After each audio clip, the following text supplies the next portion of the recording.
Everybody, Jen from Scrapping Under the Influence. If there is one thing about me that you probably have come to know if you've been following me for any length of time, is that I am a Disney girl, 1000%. So Simple Stories last year did their Say Cheese Classic Mouse collection, and it was Steamboat Willie themed because Steamboat Willie is now in the public domain, so they can use that without copyright infringement, anything like that. This year they have come out with Say Cheese Classic Mouse Christmas. So it is that same Steamboat Willie theme, but Christmas. It's incredibly cute. As soon as I saw it in the catalog, I ordered it. I knew what I was going to make. So for this project and the kit that is available right now on the website, we are going to make a large keepsake box. Okay. Pieces for the construction of this box, if you purchase the kit, are all going to be laser cut for you to make the assembly of the box that much easier. Okay, so when you open this up, I did decorate the inside of my lid. You of course have a mini album. Inside you've got a false bottom in your box, so you've got this whole space down in here to add extra papers, because you do have some of those left, extra cut aparts that you may want to use as photo mats, and of course if you are a family that does Disney at Christmas, that is where all of your little bits and baubles and keepsakes and things that you collect from your trip, your park maps, you know, whatever it may be, can be stored in the bottom of the box. This will pop down in there, and then of course your album sits in there on top. So all the box pieces inside and out to do the entire construction of the box, not the matting is up to you, are laser cut, ready to go. You'll cut the cardstock and assemble the box, but the chipboard, which especially doing a box with this kind of lid, it is incredibly important that the measurements be spot on. So the chipboard for the box is pre-cut for you to save you some time and hassle and frustration. The kit also includes everything for a 8x7 mini album. So it's got a shaker on here. Your frame for your shaker is also going to be laser cut and packed in the kit for you. And I didn't put my inserts back in my book. You also, for page inserts, are going to get 4 of these that have the little icon at the top that are also cut for you as part of the kit. So let's take a look. We've got a 2 1/4 inch spine. The paper is so cute. We've got a nice big, I'm gonna grab a photo mat of some kind, nice big pocket here. This opens up like so, and then you've got a 4x4 waterfall here. The waterfall is on top of a pocket. So you've got a nice pocket underneath there, closes up, and like I said, we've got our nice little page insert here, and I am not going to mat these because once you put pictures on them, you're not going to want to mat them. On the next page, we've got a 3x4 fold out and a 5x7.5 fold out, and we've got another nice sized pocket. And as always with all of my kits, all of your cardstock to complete the album, all of your ribbon and all of your magnets are included. There is nothing additional that you need to buy to complete this project, because there is nothing more frustrating than ordering a kit and realizing you have to supply 1/3 of the product yourself. So I've got a belly band with a belly band on top and a nice 5x7 insert. On the next page, we've got a flap and a flap and a flap, and another nice big pocket for all those extra photos and things you take that maybe you want to be able to pull out and look through and not have to glue them down on a page. Okay, so this little icon that's at the bottom of my page here for my stopper, this is also part of your kit. You will cut it in half to make it close like this, but inside here we've got another nice big flap and a nice big pocket, Lots and lots of space for pictures, and I did actually screw mine up, which is why there's a foam sticker on it. You don't have to do the foam sticker. That was me covering up a boo-boo. So back here, this one is magnetized, so you've got photo spot here and down here, and lots of photo spots in there. Over here is also magnetized. Oh, that's one more. Okay. And this opens up like so, and we've got another waterfall back here, and another nice size pocket. Oops. Other way. There we go. On the back here, we've got a pocket on top of the belly band with another 5x7 insert. I didn't mat the inside of my insert. It really wasn't necessary, but you've got enough paper left to be able to do that. You will have about half of the 6x8 pad left, and a couple of sheets of the Color Vibe, and I think 2 full sheets of the 12x12 left, if you were to go through and mat this exactly as I did. Which, of course, that's why you have extra paper, so that you can go through and mat it the way you prefer. You don't have to do it the way mine is done. And then another big pocket back here. So all of that fits in here. Whoops. And sits in like so. Sits in perfectly flush. And then, of course, your cute little lid goes back on top, and there you've got your entire project contained, that you can set it out at Christmas time. People can look through it, and then you can put it away with the Christmas decorations for the next year. So we're going to walk through the kit next, and then the tutorial starts. Okay, so let's take a quick look through the kit. So if you purchase the kit, this is what you're getting. As you can see, it is absolutely stuffed. So you're getting your magnets and your ribbon. You are getting the foam stickers, which are quite honestly one of my favorite embellishments that Simple Stories does. You're getting the big bits. You are getting the bits and pieces ephemera pack. Lots of cute pieces in there. The 6x8 pad. You're getting the 12x12 sticker sheet. You're getting 6 sheets of Color Vibe cardstock in 3 colors that match the collection. And you are getting 22 sheets of pattern paper. So basically you're getting 2 sheets of every paper except the tags. I did not order the tags because I didn't feel like I would end up using them, and honestly, I wouldn't have used them. So we didn't do the tag sheet, but you have all of the rest of them. In here you also have, let's pull these out. You have your chipboard and all of your cardstock needed for the album. You have a bag that has your little laser cut inserts and that little icon piece that goes on the front of page 3, I believe it is, for the closure. You've got your frame. So the frame, I included the negative pieces from the frame in case you have leftover cardstock. You could actually use them to make a small album with your leftovers. And it's got the frame that's cut out. The acetate is in here. It is pre-cut because this was the only place we were using it, and it just kind of made more sense that, and I'm waiting for an order to come that has acetate in it, and it's not here yet. So that was pre-cut, and then your frame to wrap your chipboard. And then you have everything for your box. So your cardstock for your box is separate from your album cardstock.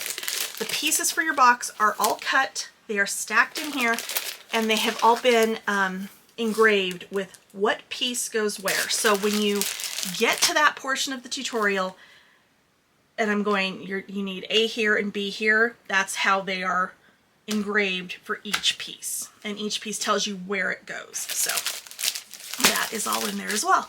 So that is the kit. Like I said, absolutely stuffed. You will have leftovers, so you can make whatever matting and design choices you would like, whatever makes you happy. And let's get to the tutorial. Okay, so we are going to start with 2 pieces of chipboard that are 7x8 and 1 piece that is 7 by 2 1/4. Okay, I don't need this. That's still there. These have all been covered with tape on their back in their entirety. I'm going to start with my spine today, just because it's on top. And I'm going to grab my top spacer there and my spine spacer. So these are my clear view cover spacers. They're clearly marked so you know which spacer goes where when you are going to build your album and use them. If you do not have the spacers, you need 1 inch on top and bottom, and you need 1.5 inches on each side of your chipboard when you are designing one and doing your own thing from scratch. Okay, I'm going to go ahead and drop that down. Move that one out of the way. I'm going to change out my spine spacer for my cover spacer. I'm going to grab my first, I didn't tell you the size. Here I am with very good notes to try not to do dumb stuff today. Okay, 2 1/4 by 8, 5 1/4 by 10 on the cardstock. Okay, so for your cover, your cardstock is going to be 9 by 10 for an 8 by 7 cover. I'm going to go ahead and get the backing off of this.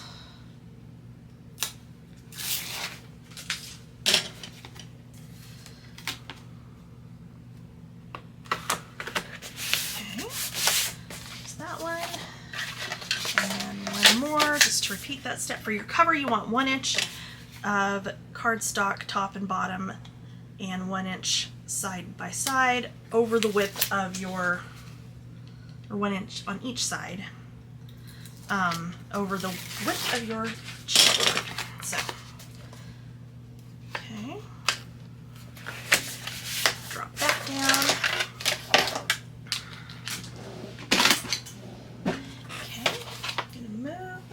For a minute. First thing we're going to do is I'm going to fold and burnish using the chipboard to help fold around the cardstock. So my stuff is not burnished down right there apparently because it just tried to bubble up on me. I'm just folding and burnishing.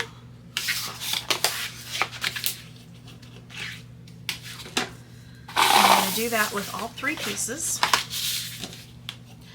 You of course can do one entire piece, all the steps at one time. I just prefer to do all the similar steps together. But that is just a preference thing, so whatever works best for you and makes it easiest for you.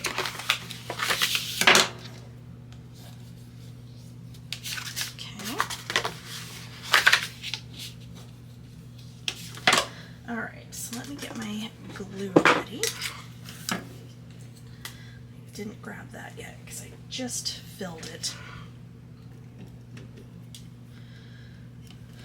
Okay, so next up we are going to miter. So what you want to do from the chipboard side, you can see where your crease is. You're going to go from that chipboard out and just take out a little wedge. Okay, I'm going to turn it over, do the same thing again. I'm going to do this all the way around. Okay, so now I have this. I'm going to fold these sides in and do the same thing again.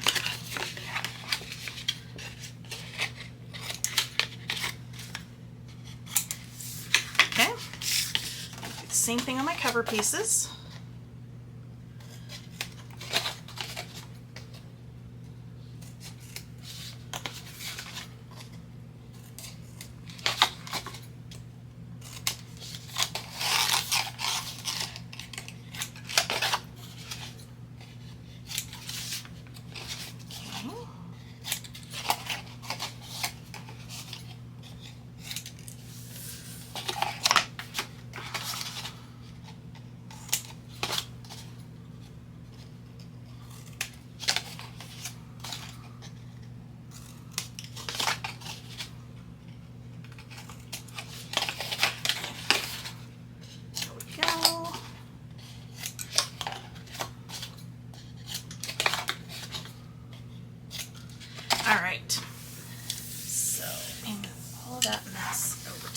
side. Next thing I'm going to do is take my 1/4 inch tape and I'm going to go around my edges. So on the spine, I'm just going to do the 2 shorter flaps. I'm not going to do my wings because the wings are not getting wrapped around. Okay. I'm going to turn this over. Actually, I'm not going to do that step yet. On the covers, we're going to go on all 4 sides with the tape. You can just glue it if you want to. I have some grip issues, so I tend to not want to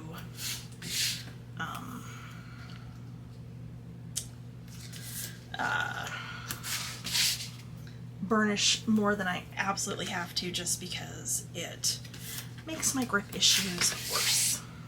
And it's not carpal tunnel. They don't know what it is. It's just, and it had been gone, it hadn't really been bothering me for the last couple of years. Actually, since they tested me for carpal tunnel, which if you haven't been tested for carpal tunnel, they literally like shock you. They shock the nerves to see how compressed they are or something, I think was what they'd said. But after they did that, it completely went away. The, occasional numbness in these 2 fingers and the grip and everything, it was fine, and it's just slowly started coming back, and I'm back to where some days I have a hard time like hanging on to things. Not that you guys care about any of that, but okay, so we're going to start with our cover pieces. I'm going to come around, I'm going to pull the backing off on all 4 sides. You can do it one side at a time. At this point, I think I figured out I've made like 300 and close to 400 mini albums. I don't need to go slowly. So I'm just dragging the garbage over here where I can reach it. Okay, I'm going to start on my long sides. And what I'm going to do is I'm going to go along the edge of my chipboard. I'm going to go in that space in between the chipboard and the tape. Take my bone folder, push it up against the edge of the chipboard, fold it over, and burnish it down. Because I've got the tape on there, it's going to grab immediately. The glue will then set up and hold it forever and always. Unless you decide to tear it apart, which you can do, it's just not easy. Okay. And we are sticking for some reason. Probably managed to gunk up my inside there again. It would not be the first time. Oh yeah, that's really gunky. I need to clean that out. And if you do have arthritis or you have, grip issues with your hands, the precision glue press from My Sweet Petunia is like the best thing I've ever bought. So, I'm going to grab my right for my glue. Okay. So now I'm going to do the other piece the exact same way.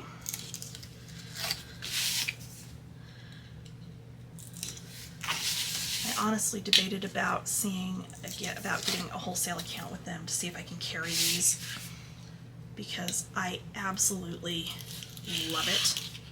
It is one of the best things I think I have ever purchased as far as like tools go for the craft room. I absolutely adore it.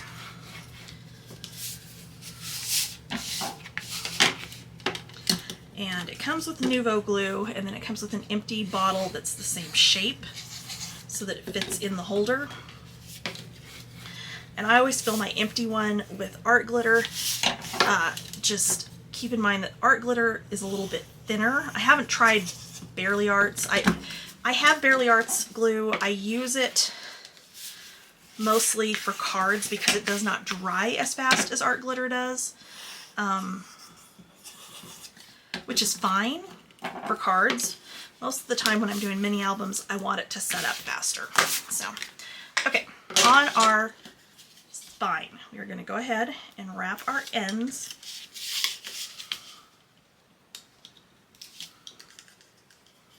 Maybe. There we go.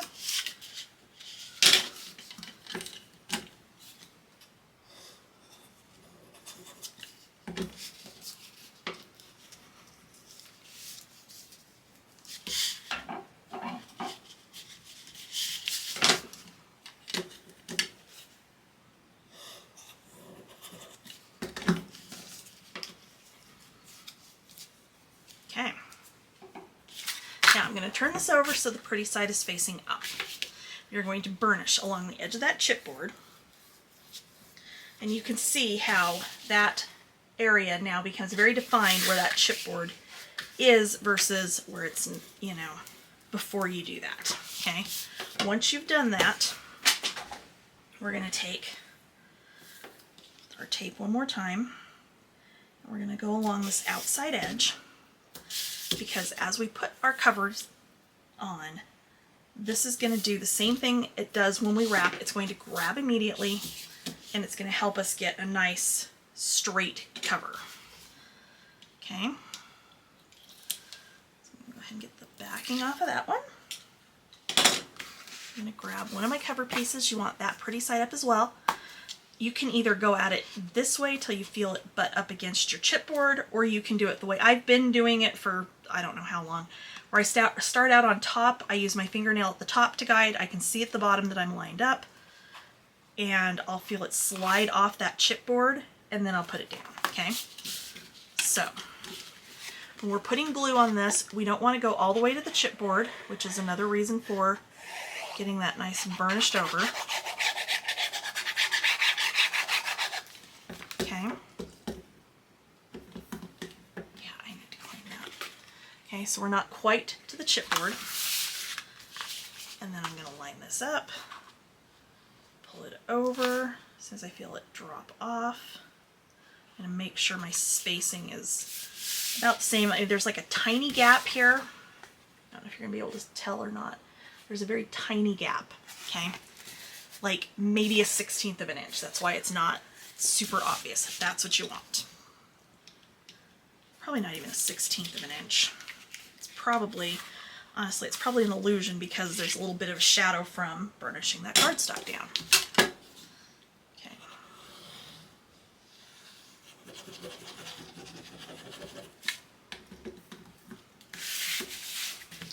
All right. The other way, like I said, is you can start from this direction and push it over to the card chipboard. My only issue with that is if you're accidentally pushing the glue over as well, because you don't want to do that. Okay, turn it over. I'm going to burnish this all down. And then our last piece to finish off the cover construction is going to be another piece of cardstock that is 1/8 of an inch shorter than the height of your album. So this is 8 inches. So this is 7 7/8 by 6 1/2. So you want it at least an inch wider than the cardstock you used to build your spine. So wider, an inch wider than the total of the wings. So this was 5 1/4. This is 6 1/2. So I gave this one a little bit of extra. I could have done 6 1/4, but honestly I was just using the other half of the paper that I used to cut the wrap for the spine. So I figured it's not going to matter. A little bit extra is not going to hurt. However, you don't want to go less than an inch unless you absolutely have no choice. Okay, so I'm just going to center that as best I can. Drop it down, and then we're going to burnish. And then I'm going to fold this up and burnish into that crease. Okay, turn the other direction, same thing, fold up, burnish into the crease, and then I'm going to close it, and I'm going to pinch it. You gotta hang on to it when you do that. So what that does is just sets that spine into place, and there's our cover. Okay, I'm going to pause and fix my glue. I'll be back and we will start working on our hinge and our page bases. Okay, hinge and pages. So your hinge is going to be 7 1/2 tall by 5 1/2 inches wide. You want to cut it just a hair short of 7 1/2 inches high, so that when your pages go on, you don't have any of your hinge sticking up out the top. And if you don't, it's fine. But that just helps it look a little bit cleaner. So we're going to have 1/2 inch gussets. So we are going to score this with the 5 1/2 at the top, 1/2 inch, 1 inch, 1 1/2, 2, 2 1/2, 3, 3 1/2, 4, 4 1/2, and 5. Okay. Now, we are going to take a pencil. This just makes it easier, and it's going to help you end up with a straight spine to start with. We're going to go X, X. Let me zoom in on this part. Find the right button. There we go. Okay. X, X, skip a space. X, X, skip a space. X, X, skip a space. X, X. Okay? So what we're going to do, you're not going to start folding at the ends. We are going to find one of our 2 sections in the middle. You're going to fold this over. You're going to make sure that you are lined up. Your corners are lined up, nothing's hanging over. You're then going to burnish from the middle out.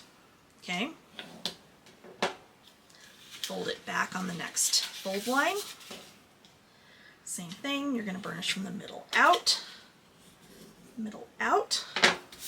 turn it over, grab that hinge, fold it back towards yourself again, burnish from the middle out.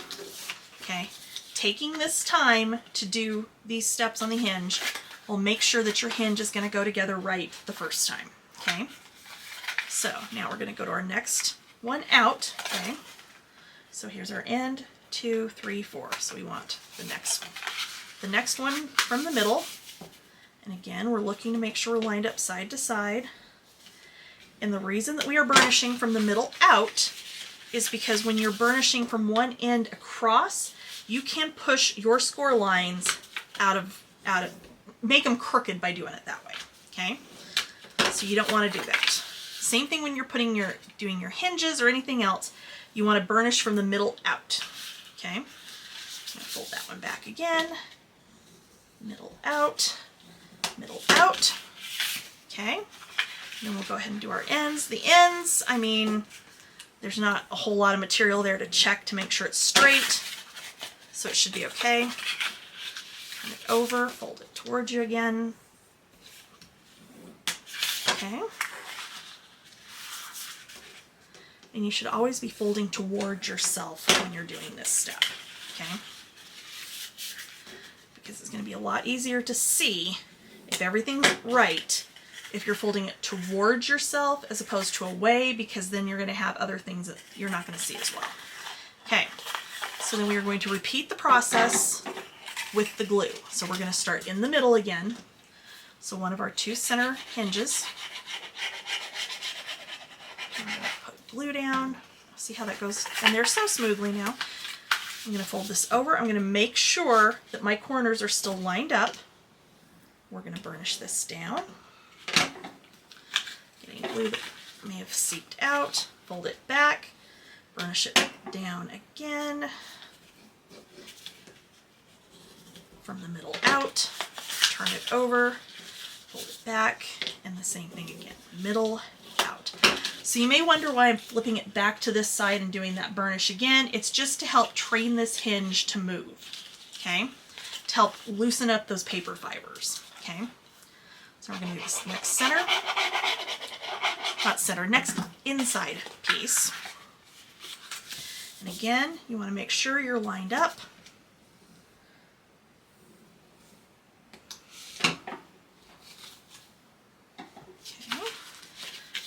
Back, burnish it down and down, turn it over, fold it back, and one more time.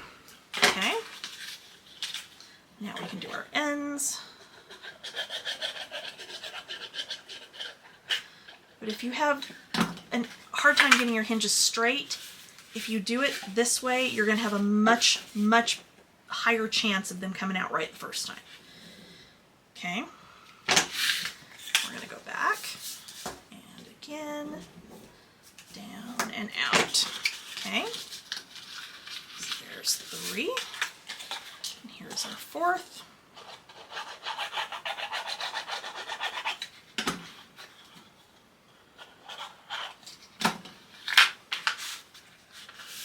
Flip that over, down and out.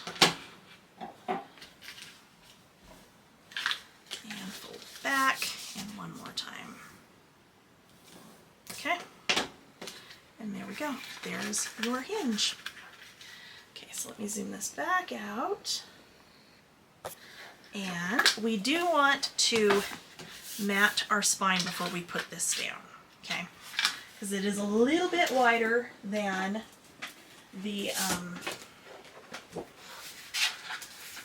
than I would normally go. So I think I'm going to use, I don't know what I'm going to use. Bear with me one second. I think I'm actually going to use something out of the 6x8 pad, because that will work actually just fine. So let me find, ooh, I think that plaid is what we're going to do. So spine is 2 1/4 inches. So I'm going to cut this to 2 3/8. Set that aside. And then I'm going to cut this down to 7 7/8. So just a little sliver off the end there. Now, I could do the little music note side up. That seems like I cut it wrong. I think I did. I got 2 3/8. Not quite. It slid on me. So, you know, that's another thing too, especially when you go to mat. I mean, even when you're just putting elements in your books, before you put glue on it, like, put the thing where it needs to go and make sure it's actually gonna, like, fit where you want it. It still feels too wide. Did I actually shorten my spine without realizing it? 2 1/4. Oh my God, no wonder. It's 2 1/4. This should be 2 1/8. No wonder it's like incredibly not fitting. 2 1/8. 2 1/8. Yes. Okay. That makes way more sense. I'm like, why is this not fitting right? Of course, now we're gonna leak glue because it's a full bottle. Okay. You're gonna go with the plaid. I do like the plaid. Okay. And go ahead and put that down. Oh, see, that looks much better. Burnish that down. Okay, so I'm going to take my spine, and if you want to make sure that your spine is straight, with it sitting this direction, you're going to measure at the top. So at the top, I am like 1 9/16. The bottom, I am at 1 and like a 32nd difference. And I am right at 1 9/16 in the middle. That's close enough. If it's more than 1/8 of an inch off, you really need to redo your hinge. Otherwise, it's going to make your whole book kind of wonky. Okay, so we're going to glue this in.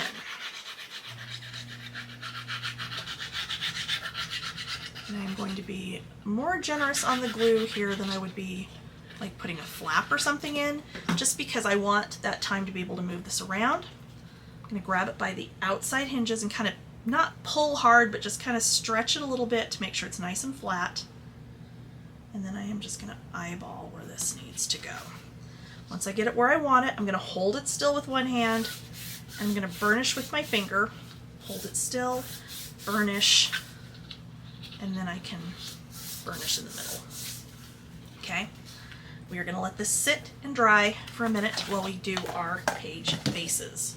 Okay, so grab your scoreboard again. For the page bases, you are going to need 4 pieces that are 7.5 by 12.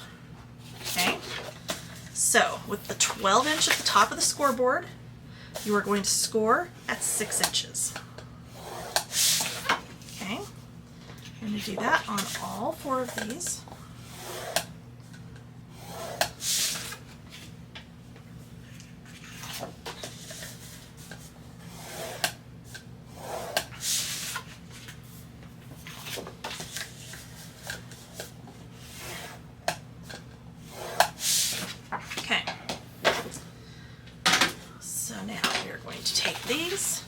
You're going to fold towards your bumpy side. If you are newer to this and you don't already know this, that's the best way to get a nice, clean, solid score line.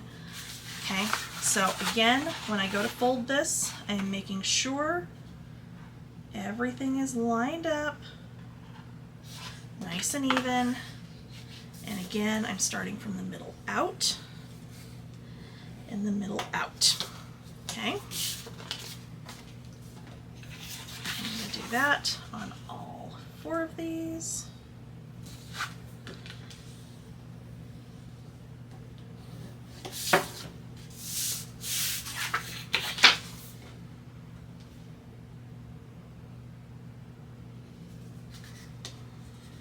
Just because sometimes your paper will slide just the tiniest bit in your scoreboard and you not notice it, which literally happens to me all the time.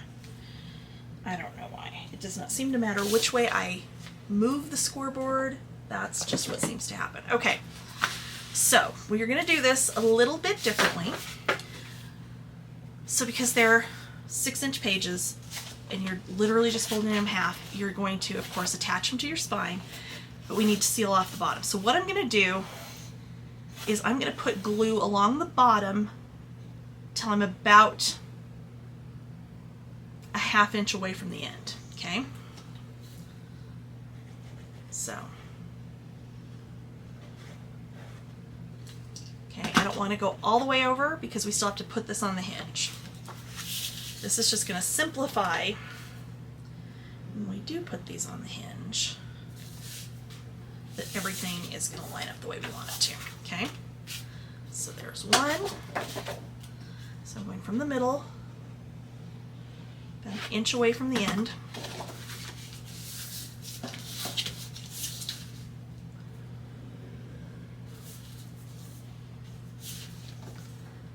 Just felt that one go screwy on me.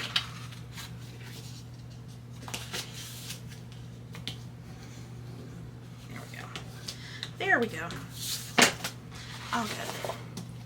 It happens.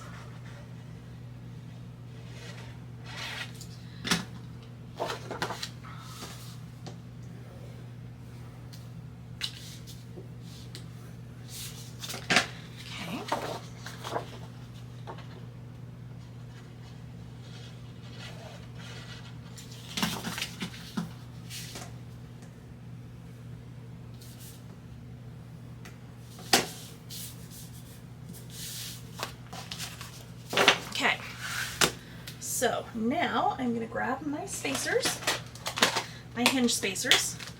These are something that I designed almost 2 years ago at this point to help put your pages into your mini albums and keep your spacing off of the base of your hinge even all the way across. It helps keep everything lined up because you're getting them all in at the same time. These are available on my website, scrappingundertheinfluence.com. I have them in 1/2 inch, 3/8, 5/8, and 3/4 of an inch, depending on what gusset you typically like to use for your pages. As you can see, mine have glue all over them. That's normal, nothing to worry about. Okay, so how we're going to do this is we're going to set this down on here. This can work like I want it to. Yeah, you need to leave at least 1 inch from the end when you glue that page shut, okay? What I'm going to do is I'm going to open this up. I'm going to put glue on my corners, and my corners only. Okay. I'm going to set this down on my page, or on my hinge. We'll make sure I'm lined up top to bottom. It's all the way flush with the spacer, and just hold it. Now, if you do not have the spacers and you're doing this just on your own, I would skip gluing the bottom of these closed and like go through, glue one side of your hinge on each page, and then go back through, fold it in half, and finish gluing. Especially with a 6-inch page, that is absolutely a great way to do it. Okay. So we're going to go here, and then Glued a little further than I intended. That's okay though. And in case you're wondering, okay, well, what about gluing the rest of this? That's because after we get all of these on, and we've given those corners a minute to set, we're going to slide our hinges out, or our spacers out, and then we can fold the pages over, go through with the small tip of the glue, and get in between there and finish attaching them to the hinge. Okay? This is one of these processes, you know, since I designed these and started using them regularly,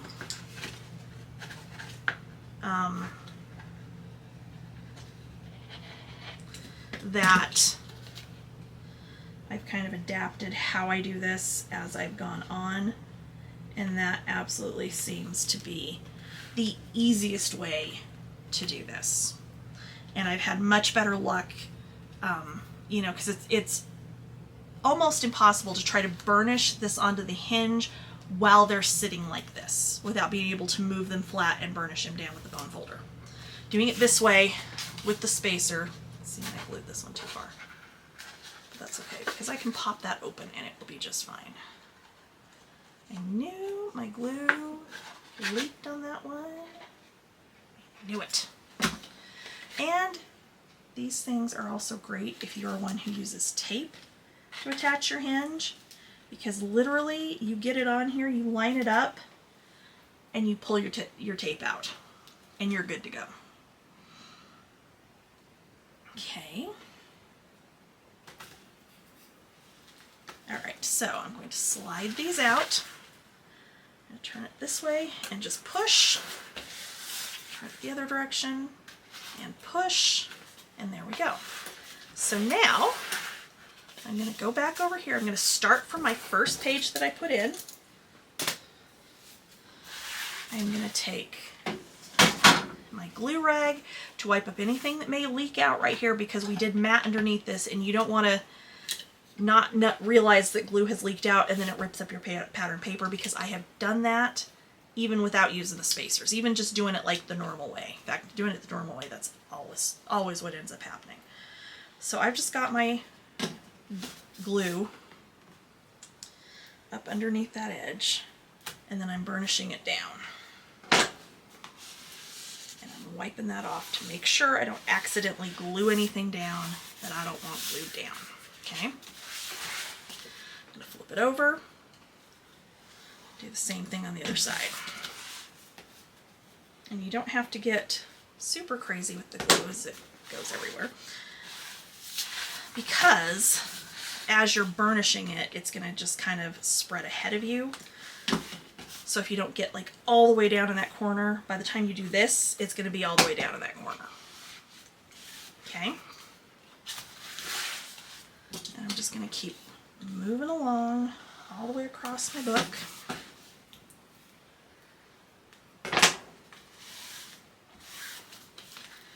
back and just double check that we're good.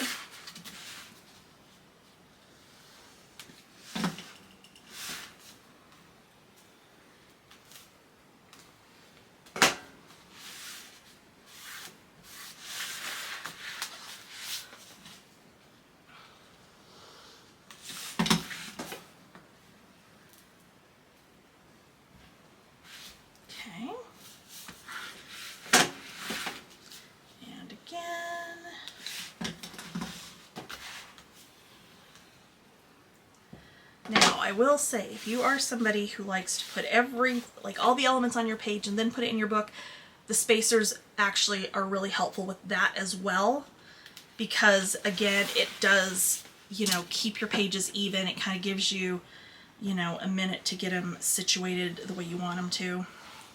Okay. And again, wipe that up. All right. So we have got our pages into our book. So, all right, so this is going to be my top. Just making sure my page opening is in the right place. We're going to go ahead and do our front, back, inside cover. So front, back, inside cover are very simple on this one. They are just large side-loading pockets because, you know, it's Christmas. This is meant to be, you know, your Disney Christmas album if you are somebody that goes to the parks for Christmas. I wanted to be that person this year, and it's not going to happen. We were going to go and come home on Christmas Eve, but to get, you know, that Christmas magic, and just had too many things going on, and we're not going to be able to do it. And I'm so sad. That was the whole reason I was planning this album, but it's okay. We will go another year. I can save this for another year. I can use it for when we did this like 6 years ago.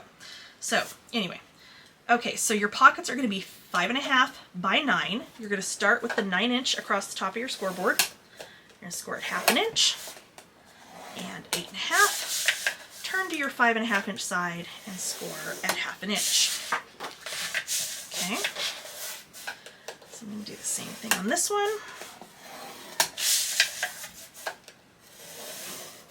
Okay, and we're going to go ahead and miter. I am going to stack mine to miter because you're going to miter these both the exact same way. So we are going to start in this upper corner and miter. Go to the opposite corner and miter. And then we are going to come on the bottom corner where those score lines cross and just cut straight across. And that's it. Okay, so now I'm going to grab my bone folder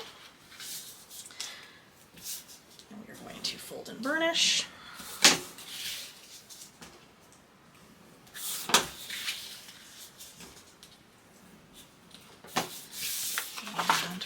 Burnish, and again, starting from the middle out. So when you see me like go across like this and then just drag it back, I'm not putting as much pressure on the side that I just did, and then adding pressure about halfway across. Okay, so I am going to go ahead and get glue on this tab.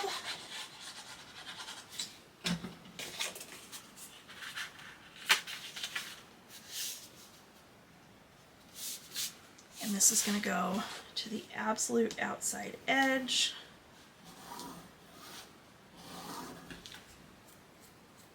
And burnish it down.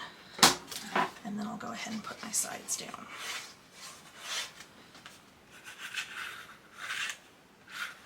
And I think in this book, with the exception of the spine, we don't have anywhere else that has to be matted before you put an element down.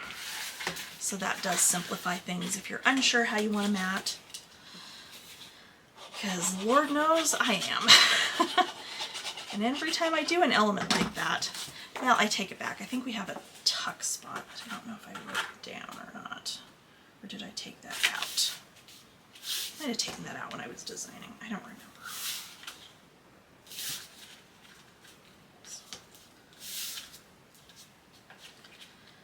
What did I do? There we go. Okay. And then the sides.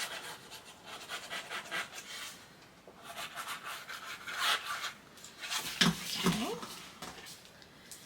Burnish that down. And oh my god, I went upstairs to swap laundry and I didn't swap the laundry. That's okay. I'll do it later. Alright. Let me grab my ribbon. I didn't grab that yet. Hold on. Okay.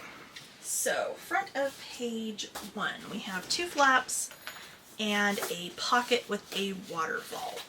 So, we have a large flap that is 7.5 by 6 1/8. With the 6 1/8 at the top, you're going to score at 1/2 inch and at 5/8 of an inch. Okay. You have a small flap that is 7.5 by 3 1/8. You're going to score this one as well at 1/2 inch and at 3/8. Or I'm sorry, 5/8. 1/2 inch and 5/8 of an inch.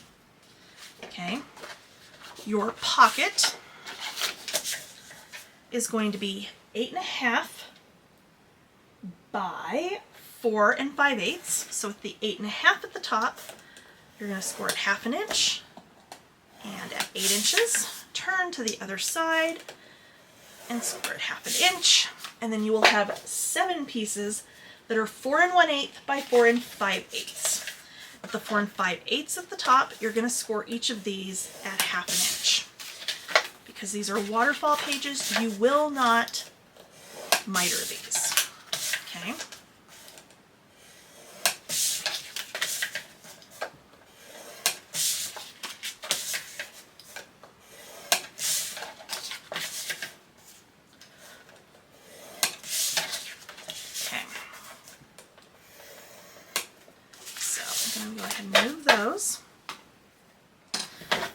To the side for a second. I'm going to start with my pocket, and again we are going to miter across the score lines at the bottom and then do our smaller miter at the top, and then we're going to miter from our first score line on our flaps.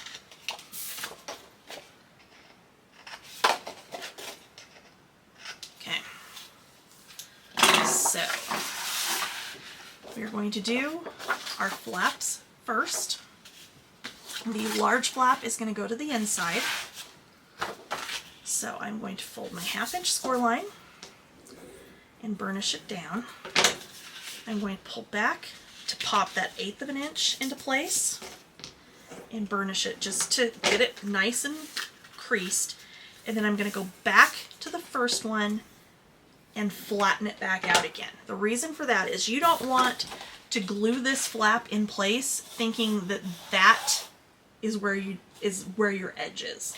Okay, you need the actual edge. So this is going to go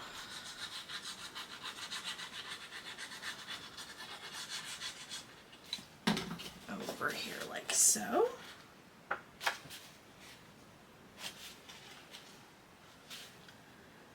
And you're going to go to the edge of your page, open that up, burnish it down, and then you should be able to easily push it back and get that 1/8 inch gusset to pop back up.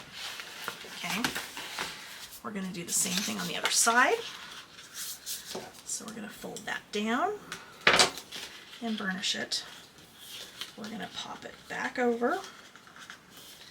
1/8 of an inch, I always feel bad when I do this, but it works really well when you're putting something like a waterfall underneath something, because they can be a little tricky to get them to fold, but if you just kind of roll it, I don't know how else to explain how I do that. Flattening it back out.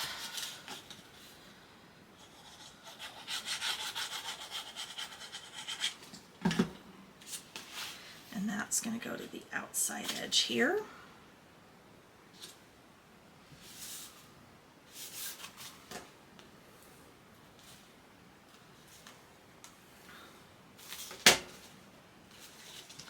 And I meant to corner around my flaps before I did that. So let me grab, I'm not going to use the normal corner rounder. I want, do I have that one still? That's not it. There it is. I want this one that's like the little ticket stub thing. I have a big version of this, but that's kind of what I want on here. You know, if you can actually line it up in the right place to punch, that is. There we go. I just think, I don't know, I kind of like that, where it being, you know, something different. Kind of, to me, has more of kind of an older feel, just because, I mean, Steamboat Willie, the original Mickey Mouse, is, what, 97 years old? So that would be why. Okay, so our pocket, I'm going to go ahead and fold this down and burnish it down.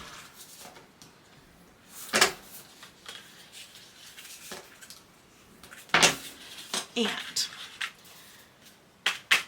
we're going to build the waterfall on the pocket before we put the pocket in the book. It's just going to be, I think, a little bit easier because it'll sit nice and flat for us. So what you're going to do is fold and burnish all of your flaps. on the score line.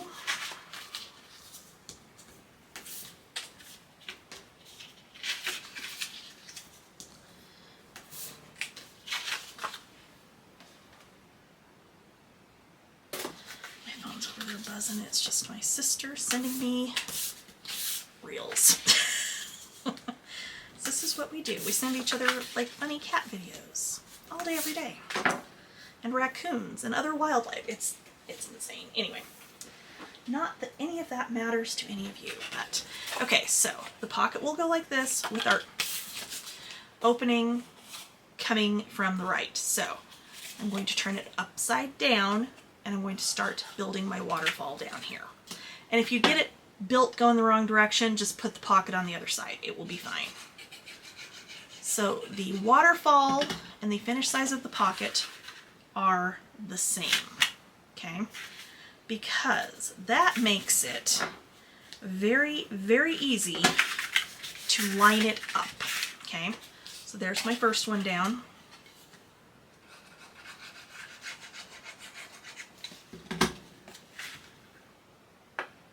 There's my next one.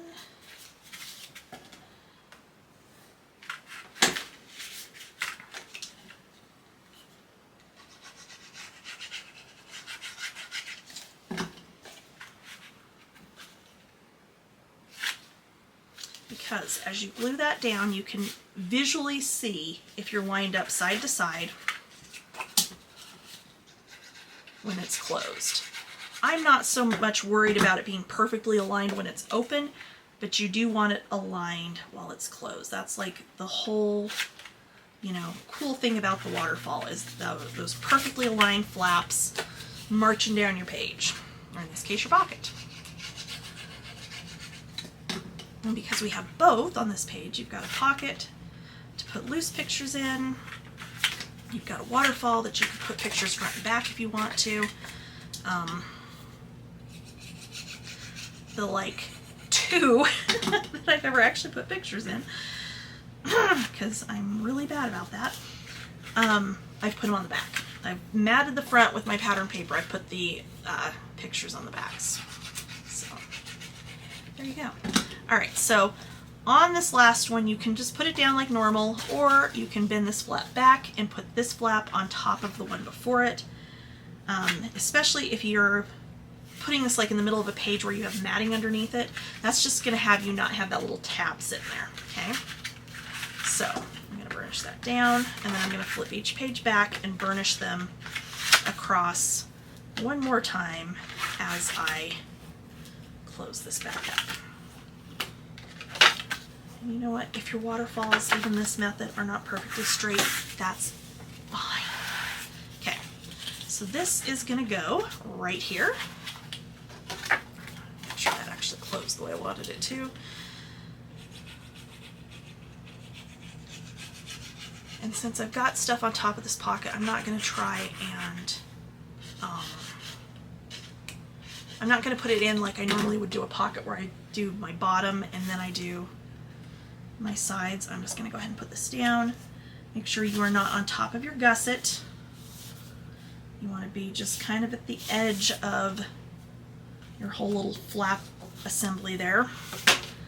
And then this will fold over, and then we have magnets that are going on this page. So if you have the kit from me, everything is included. All you need to provide is adhesive and tools. All of your magnets, all of your ribbons, all of the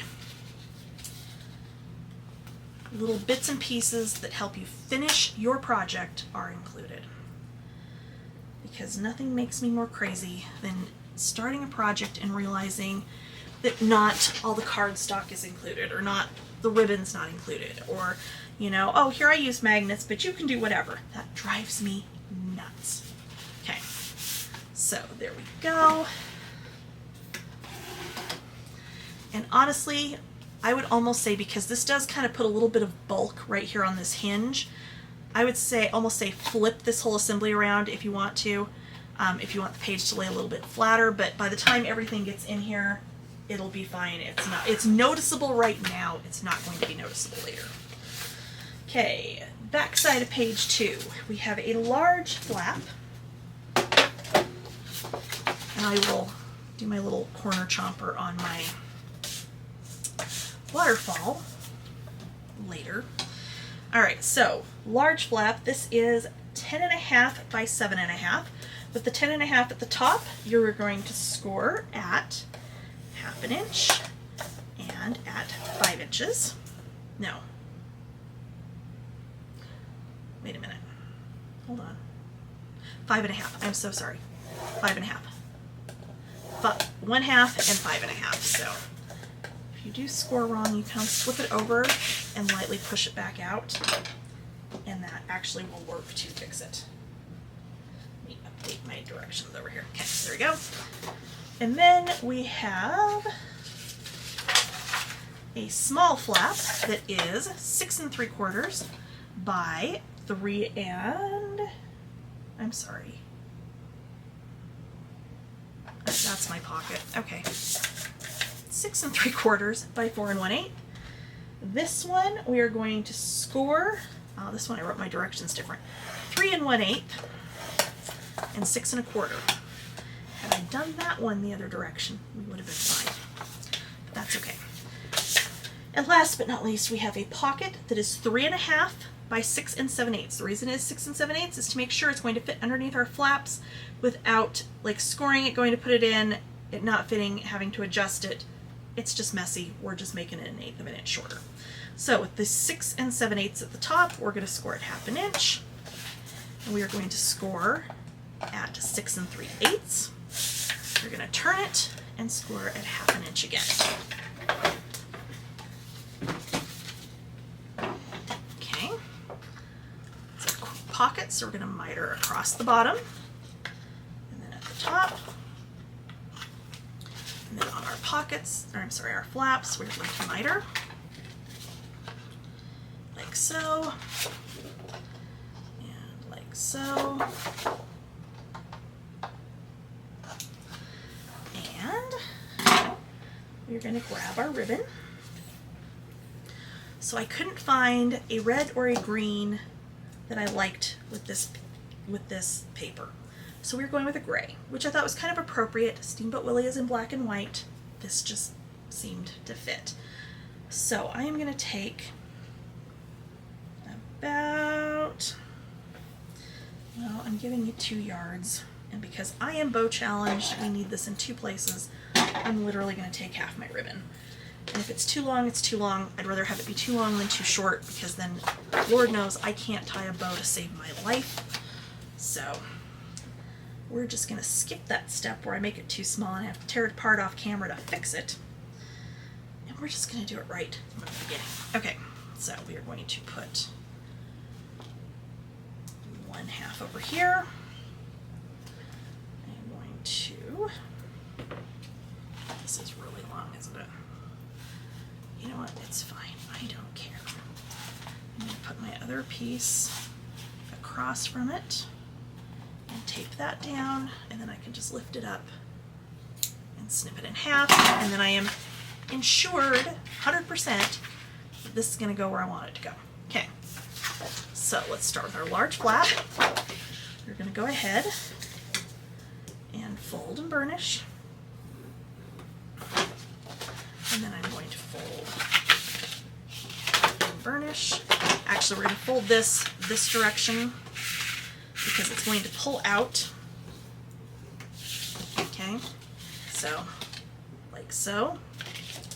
And that's going to go on this outside edge. So I will get the backing off of my tape. Maybe. Maybe not. Here we go. Okay.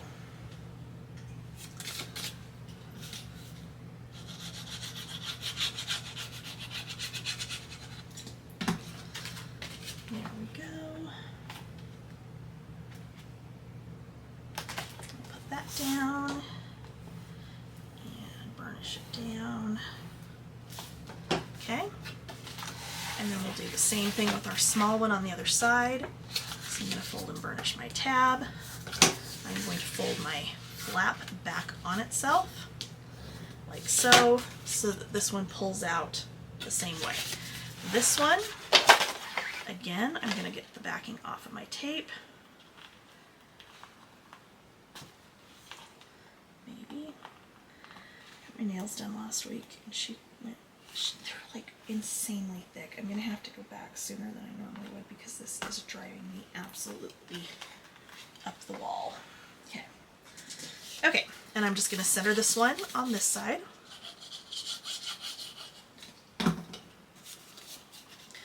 Like so.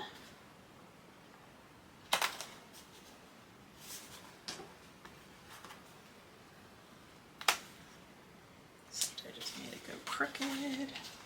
What did I do? I did something. All right, and then the pocket is going to go at the bottom. So fold and burnish.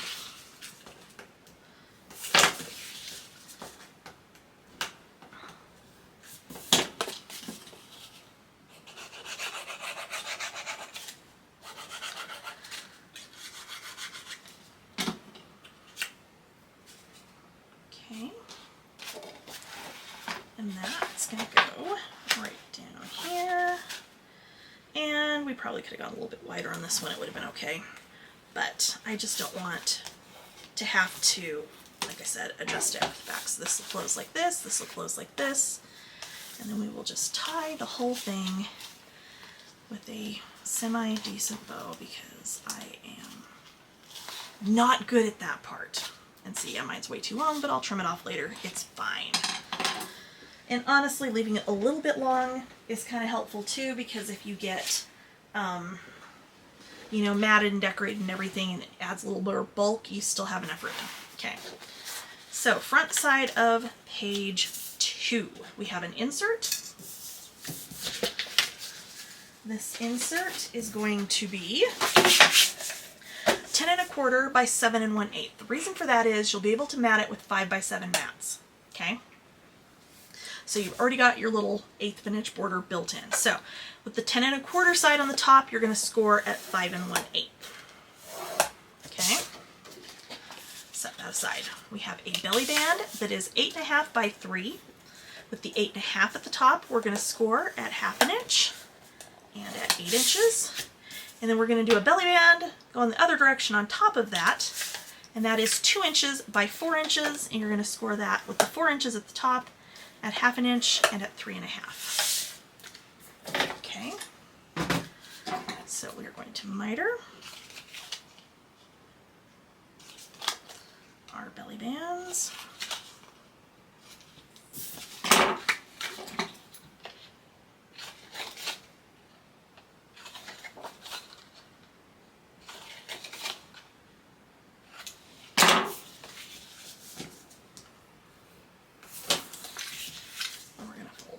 That, and I'm actually going to put this on now just to make it easier.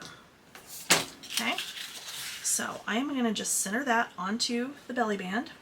Okay, and I know I love black cardstock. I gravitate to that with pretty much every project, and it just is kind of hard sometimes because it is harder to see on camera sometimes what I'm doing despite my lighting.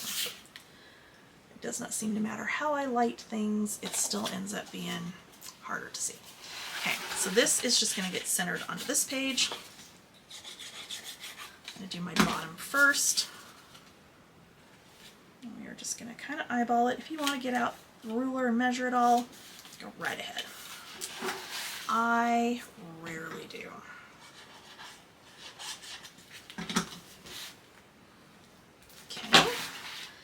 Alright, and then your little insert, we're just going to fold that in half, burnish that down, and I probably shouldn't put this in here until I'm sure it's dry, but it will be fine, and that just goes in there like so. Okay, back side of page 2 is, let's see here, we have a flap, 2 flaps, I'm sorry, hold on. It's dimensions. Okay, 2 flaps, they're 3 5/8 by 7.5. With the 3 5/8 at the top, you're going to score at 1/2 inch, and at 5/8 on both of these. Okay, you have a pocket that is 3.5 by 6 7/8. 6 7/8 at the top, you're going to score at 1/2 inch, and 6 3/8. Turn it, 1/2 inch again, and then we have a large flap that is 5.5 by 6. With the 6 inches at the top, you're going to score this one at 1/2 inch. All right, so let's take our 2 flaps, our side flaps first. This is where there's a tuck spot. Okay, we will come back and do a tuck spot in the insert for this, because that I did not decide yet how I was doing this. So, okay, so because there's the 1/8 of an inch, we're going to fold and burnish both of them, and then flatten that 1/8 of an inch back out. Okay.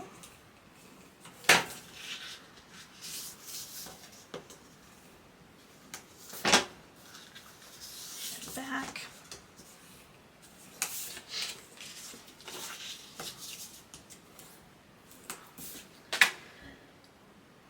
Excuse me. Excuse me again. Oh my gosh. Okay, and we're going to miter our pocket. I didn't miter this one, did I? I did not. And I mean, on flaps, mitering is always optional. It just looks cleaner.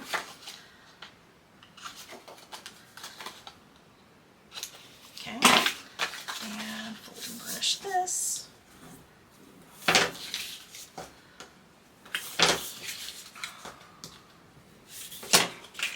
So, first thing that needs to go in are our flaps. These are going to fold out to the side, which I'm sure you probably guessed.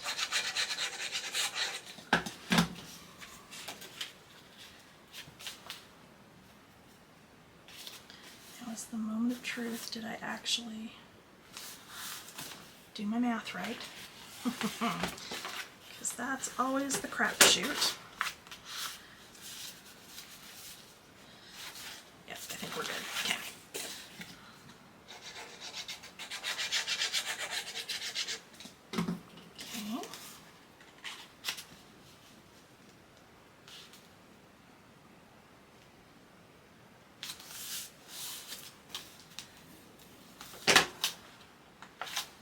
So those should just barely touch in the middle. Okay, so gatefold. Okay, and we can do our flap at the top. Our the finished size on this is 5.5 by 5.5. Like I said, I haven't been corner rounding. I will come back and do that off camera,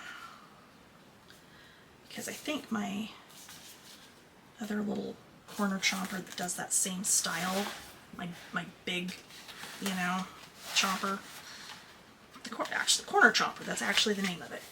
I think it does it a little bit deeper, and I think that's what I want.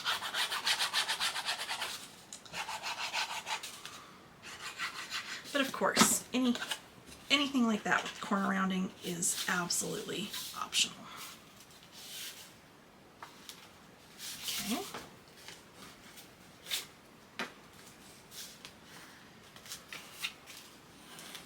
Alright, so that will come down inside, and then those will close up, and then I will either come back with another set of magnets or do a tuck spot. I haven't decided yet. So we will have that figured out a little bit later on. Okay, front of page 3. We have 2 pieces that are 4 1/4 by 6. With the 4 1/4 at the top. 4 1/4? What did I do? Why are these? It's because that's not the right piece. 4 1/4 by 6. 4 1/4 at the top, you're going to score at 1/2 inch and 5/8. Not sure why. I think probably because you're folding in on top of these other ones. Okay, so 1/2 inch and 5/8. The other two pieces are 4 5/8 by 6 1/8. Ah, these are top and bottom, these are sides. Okay, so with the 4 5/8 at the top,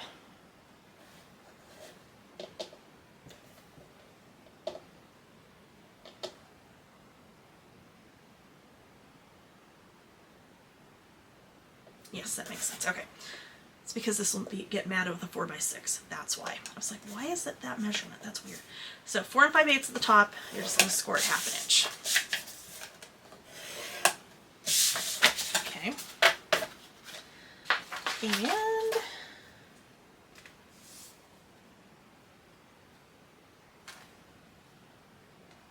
I know why. Because this one will get a cut apart of some kind with the magnet on it, which of course we don't have that picked out, so I will come back and do that part. That's what's different. Okay, so I'm going to go ahead and miter.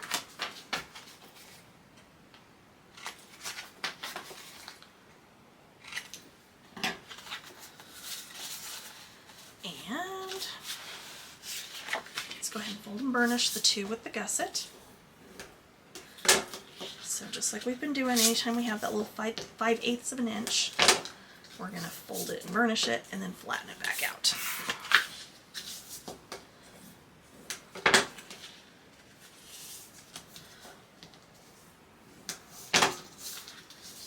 Okay.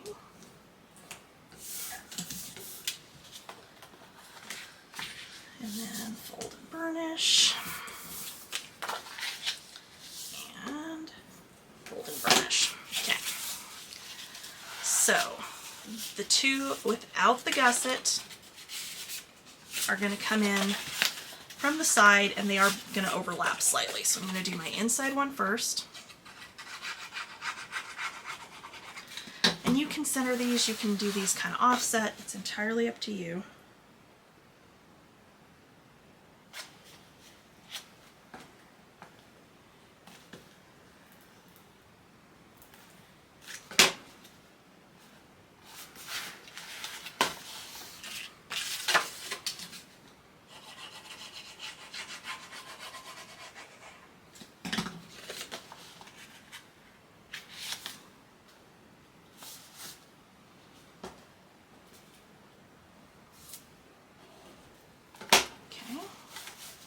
Open those up, and then we'll go ahead and put in our flaps that are closing over the top of this.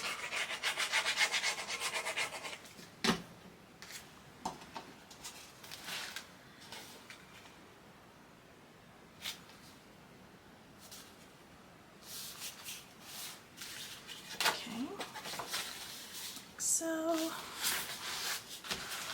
I think these are, they're just going to be a hair shorter than I would actually prefer them to be, but I think the way we're going to close this off, I think it'll be fine.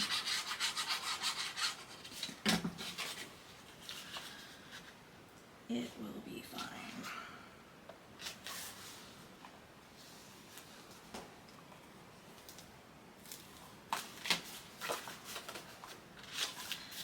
We've got a little bit of a gap there, but it's actually okay.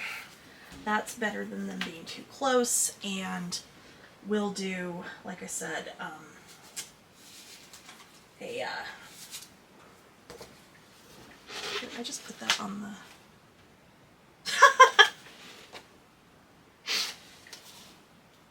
What did I do? Hold on here.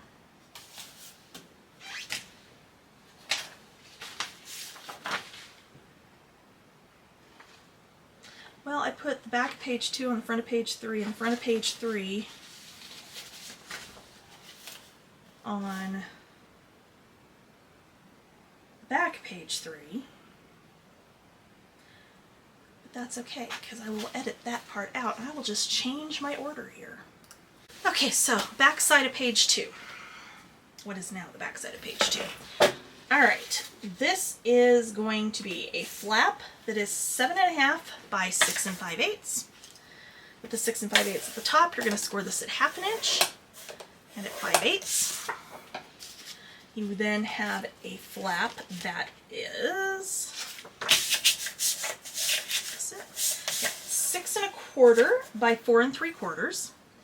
With the 6 1/4 at the top, you're going to score this one at 1/2 inch. And you have a flap that is 3 5/8 by 4 1/8. You're going to score that with the 3 5/8 at the top at 1/2 inch. And then we have a pocket that is 3 1/2 by 7. With the 7 inches at the top, you're going to score at 1/2 inch and 6 1/2. Turn it and score at 1/2 inch again. So this one's kind of fun. Okay.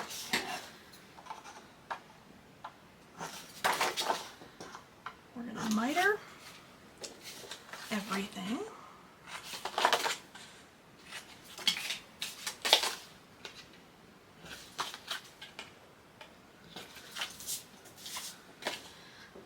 Pocket.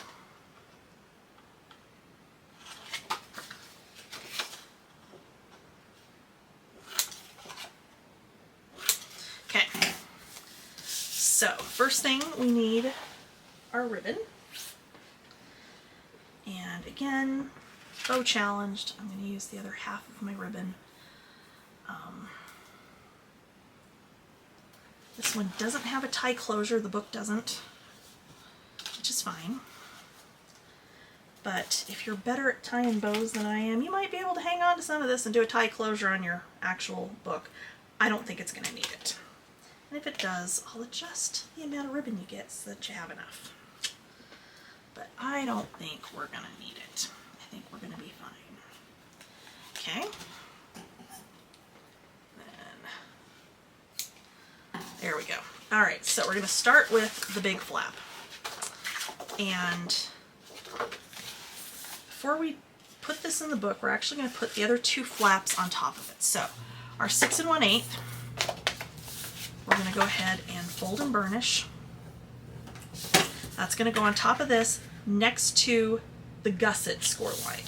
So there's your score lines. This is going to go next to that. Okay. And you're just going to center it up.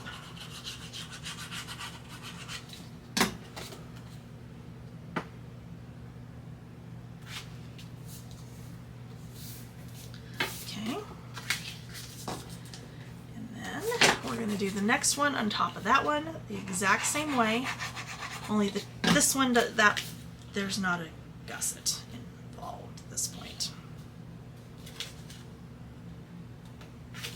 Okay, and then we're going to fold and burnish our score lines, fold our gusset over and burnish, and then flatten it back out. And this is going to go on the outside of the page itself. Get that back off of there and go ahead and put this in.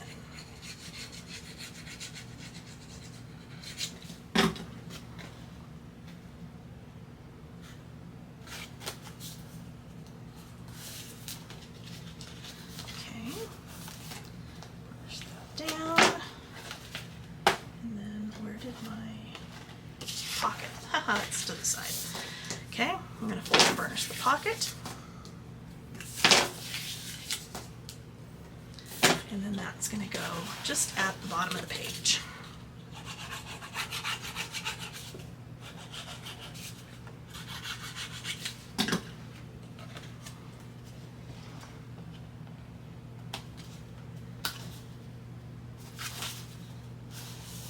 And this one is the full width of the page when it's finished, rather than making it slightly shorter because we only have one side folding in, so you can adjust it to the side, the opposite side a little bit if you need to.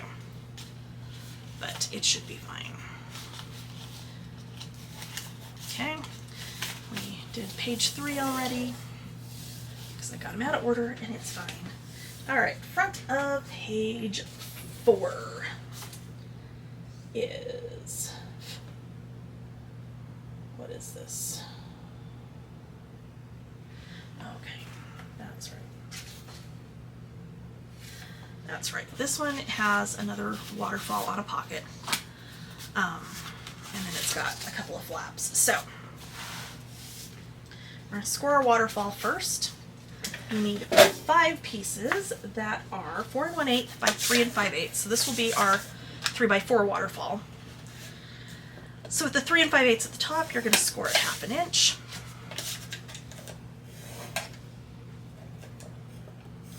Actually score all the way down your flap. That's always helpful.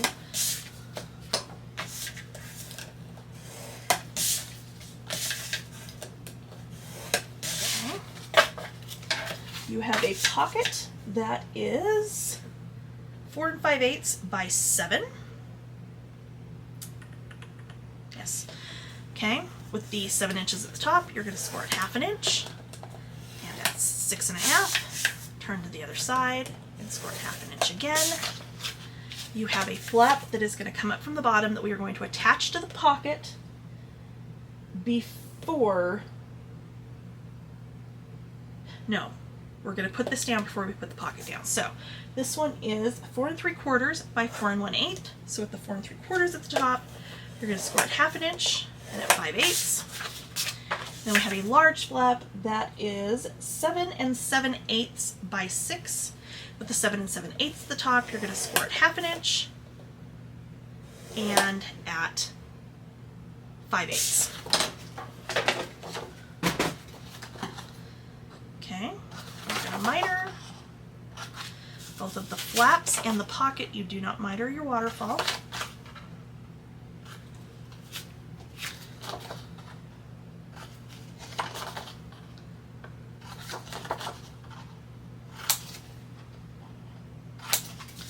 And then we don't need to miter the waterfall.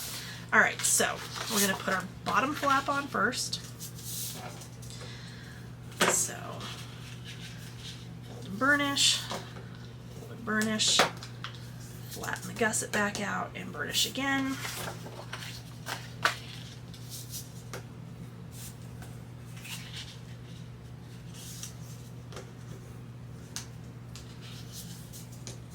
Okay, so this one goes at the top.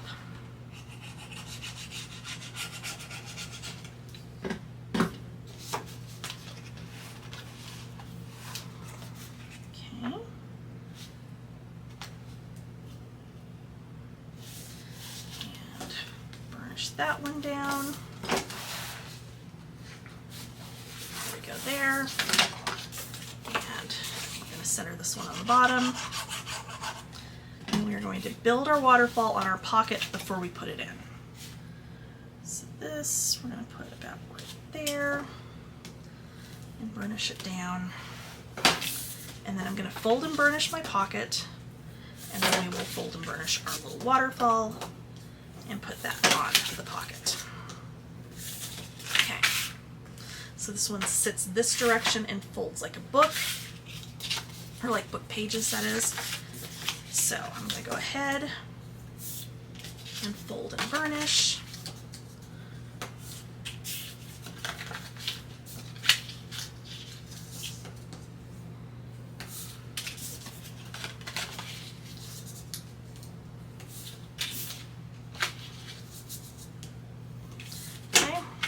Turn it sideways just because that's going to be easier for me.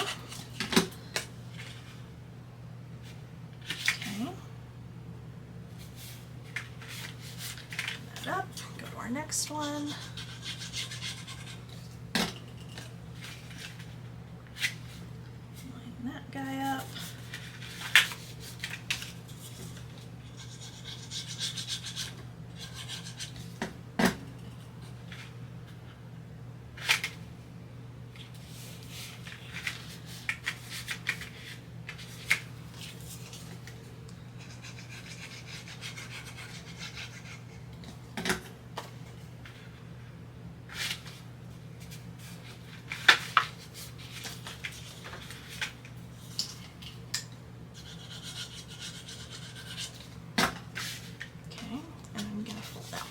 Again, and that's going to go down on top of the tab from the prior flap. Okay,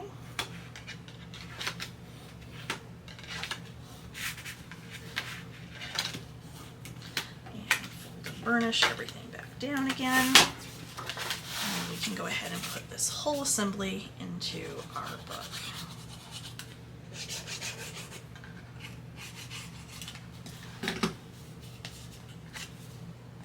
Okay. And this one will fit the width of the page. Okay. Now we'll close up like so and like so, and this is where our next set of magnets is going to go.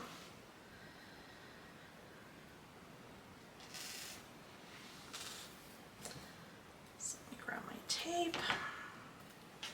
And we're going to put the first one about right there. Close that down, drop the next one down, and go ahead and put that down. Okay, we are on our last one. This one is super easy. Again, we've got a belly band, but it's got a little tiny pocket on it. So, just to keep things, it doesn't always have to be complicated, even though I tend to gravitate towards that sometimes. Not always, but sometimes. Okay, so you're gonna have a little tag that is 2 3/4 by 5. You don't need to do anything with that. There is no scoring. You have a pocket that is 3 1/2 by 4 with the 4 inches at the top. We're gonna score it, whoops, at 1/2 inch. Try to, score a straight line. 3 1/2. Turn to the 3 1/2 side and score it 1/2 inch again.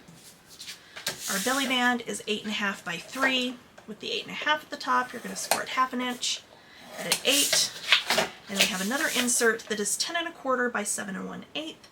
With the 10 1/4 at the top, you're going to score at 5 1/8. Okay. So I'm going to go ahead and fold and burnish my insert. And set out that to the side along with my little tag. I'm going to miter. Miter and miter and miter and miter. So I do a lot of that, and I spend more time cleaning up these little pieces. They get everywhere, no matter how hard I try. Okay. All right, so the pocket is going to go at the base of the belly band. So I am going to go ahead and put this on before I put this in the book.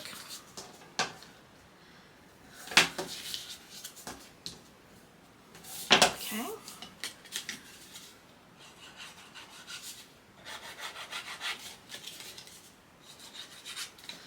So you're just going to line this up on your belly band, just above your score line there on the bottom. And we can go ahead and fold and burnish our score line. And here as well. That was the one I got carried away. I can tell. It's like almost popped through the cardstock at the top of this one. Okay. And that one is going to go like so. And there you go. So your little tag will sit right in there. Your insert, burnish this down one more time, will go in like so. All right, everything is in your book. I will come back with our magnetic closure for this one and our tuck spot area for this one once I get some matting figured out, and we'll be about done with our book. Okay, so the last two elements that we need to do in the book is the magnetic closure on the back of page 3. So I've got my matting cut for my top part here. And what I did is I took one of the 4x6 cut aparts and I cut it down to, I don't know, I'll tell you one second here.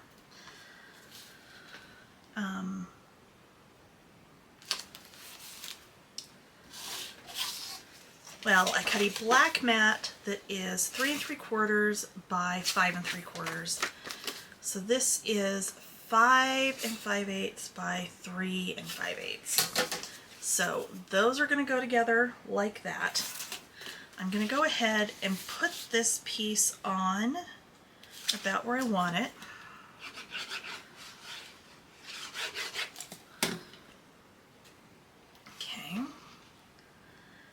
this we're just going to center.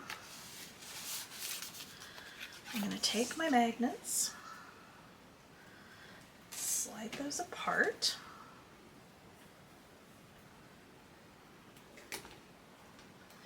Okay, I'm going to go about right there. And then this one will just drop down on top and we'll adhere that one down.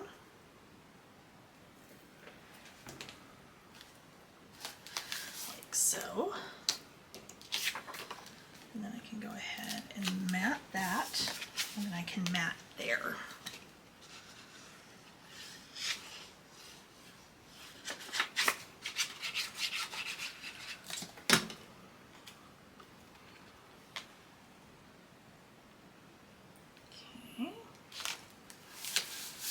And you could use a 3x4 or 4x4 there. That's just the one I liked and wanted to use right there.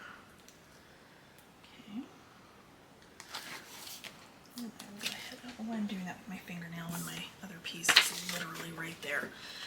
But here we are. Okay. I'm going to get the other piece on here.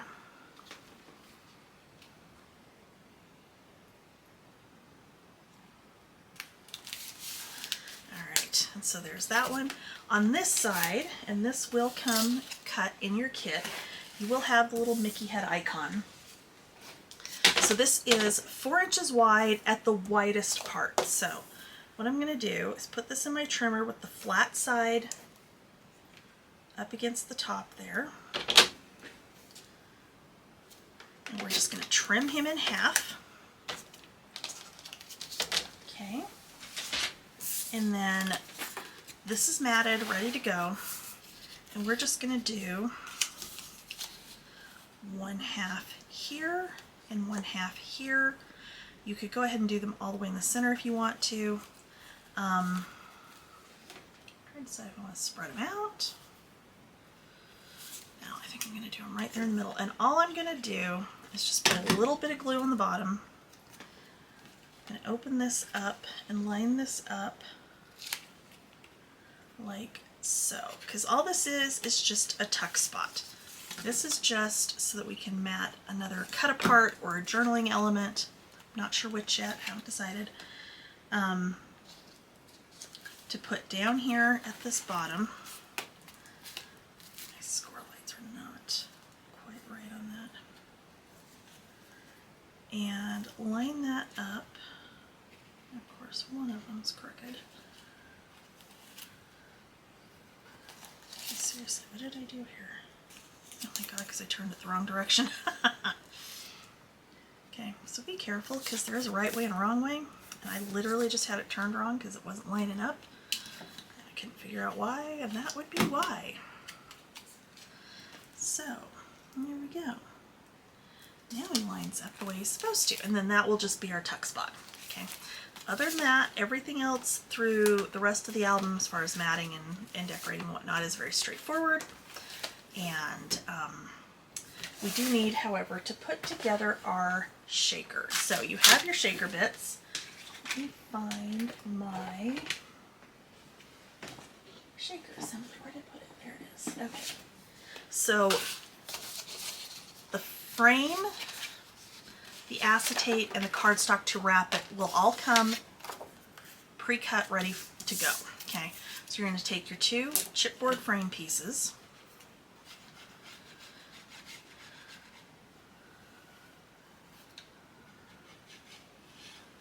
and assemble those together.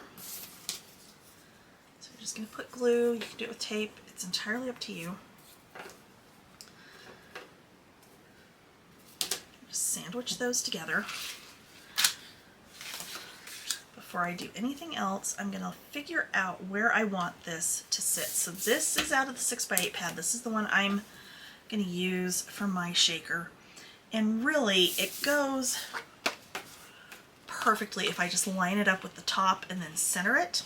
So that's what I'm going to do. If you're using a different piece, if you wanted to pull it down a little bit, you could. So this is, what is this? 6.5 by 5.5. So if you are just following along and using your own papering. You don't have the kit, of course. Like I said, outside dimension is 6.5 by 5.5, and then the frame itself is 1/2 inch all the way around. Okay, so what did I literally just say? 5.5. Oh my gosh, seriously. Okay, so I'm going to go ahead and trim this down. So it's 5.5, so I'm going to trim 1/4 of an inch off of each side. Okay, and then 6.5 high.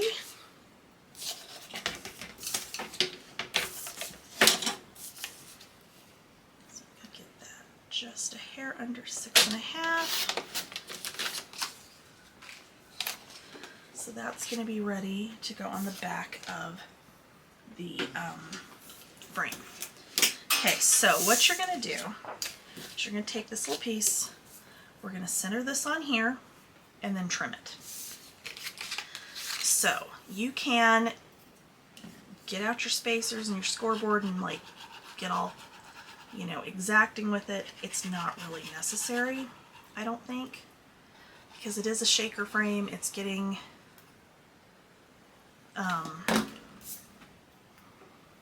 wrapped. It will be fine. So you should have about 1/2 inch all the way around. Okay, so we're going to give that a second to dry, and then once it does, I'm going to grab my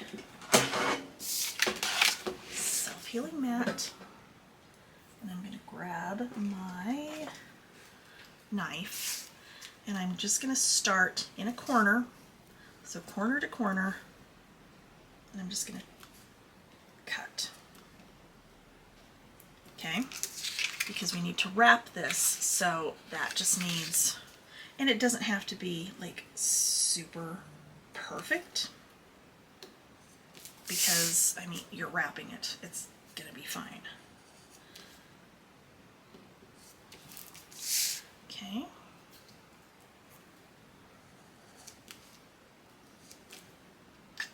All right, so we've got that. What I'm gonna do is take my bone folder, and I'm gonna push this up against the edge of the chipboard and just burnish back and forth to train this how it's gonna go up and around, okay? I'm gonna do that on all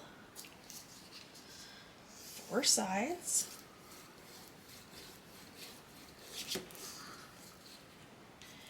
Up and over, and then again.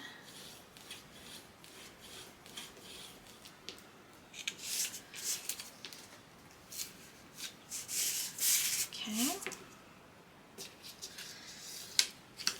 And again. All right, so we've got that. I'm going to go ahead and get a little bit of glue in there. And on that little tab, sorry, I got to turn this so I'm burnishing from the right side. And we're going to burnish, and we're going to fold it over and burnish it down. Okay. And again, this, once we get this thing fully wrapped, it's going to go down on top of this. We'll add our shaker fill, and then we'll pop our little acetate piece on the top. Okay. So if the back side of this is a little bit messy, it will be just fine. Okay. Go to my next piece. Do the same thing.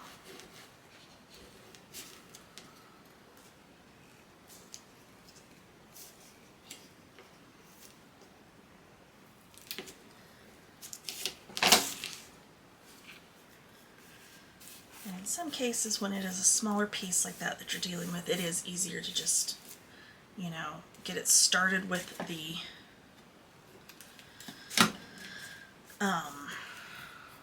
bone folder and then just use your hands.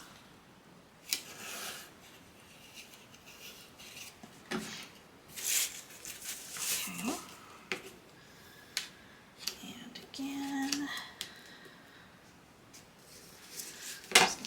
back and forth and then over and down.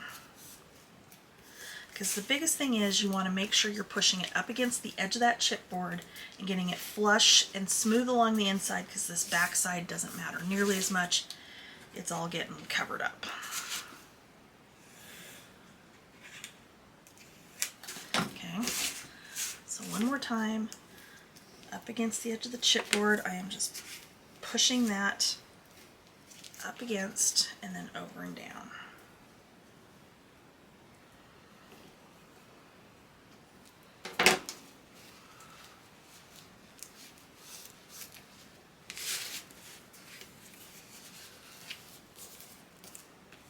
Okay, so I'm going to let that, give that a second to dry, and then we're going to fold this around, just like you do with an album cover. We are just folding that chipboard around, which that's the unfortunate part, is you can't really do that with the inside of this, but having done lots and lots of these over the years, this truly ends up being the simplest way to do it. Okay. You could use foam tape, absolutely, but the foam tape tends to grab onto whatever shaker elements you've got in here along those edges, no matter how many times you, like, you can go at it with the anti-static tool, you can, you know, go at it with your powder tool, like to, which those really are the same thing, you know, to try to get those edges so that they're not sticky, and it still ends up just being slightly sticky enough that your shaker bits end up sticking, and we don't want that. Okay, so I'm going to do that, hold the other direction, and do it again.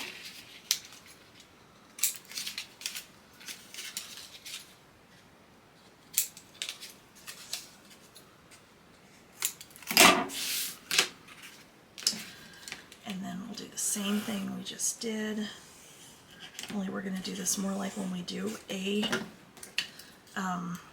album cover, in that we're going to burnish up, over, and down, and then we're going to do the opposite side.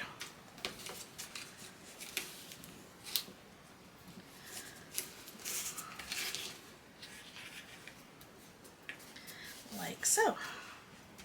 Okay, same thing again, and if you wanted to tape your edges on this to help it grab faster, you absolutely can. Okay, if for some reason you get this really off center where some of this piece that you're wrapping around ends up sticking out in the middle here, once you're finished wrapping, you can turn it over and take your knife and just slice it off. It will be fine.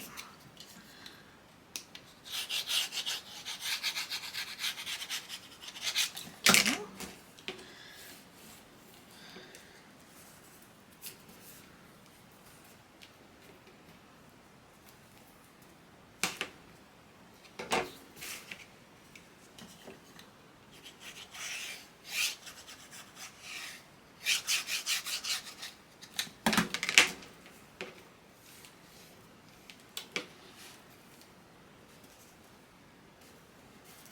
And doing this method where you've got, where this is going to adhere down on top of this, and that's going to essentially be the base of our shaker, it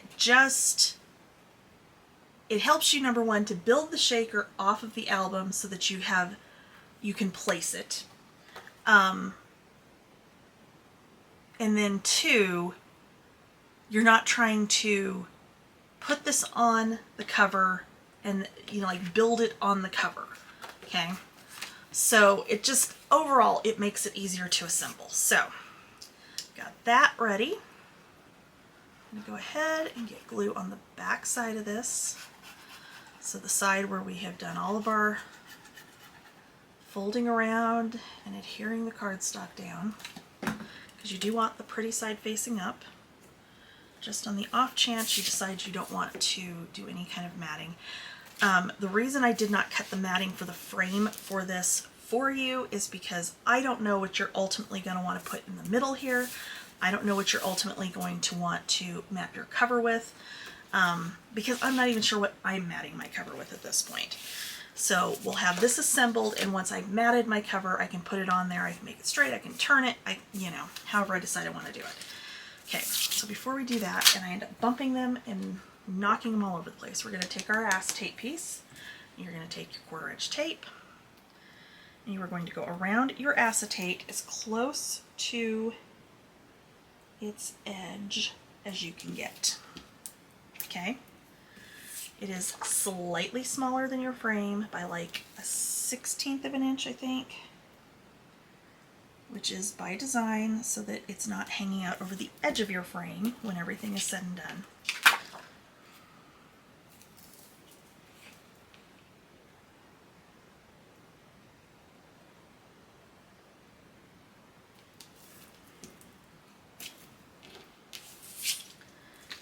One more.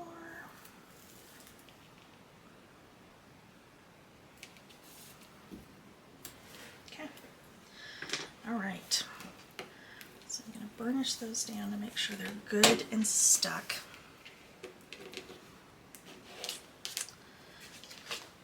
And I'm going to make sure I don't have anything. No, this one's like way off on the side here. Let me fix. Oops, that's not what I wanted to happen. Yeah, that was hanging way off on the side there. Which, you know, it happens sometimes. You just pull it off the acetate and you fix it. It's not a big deal.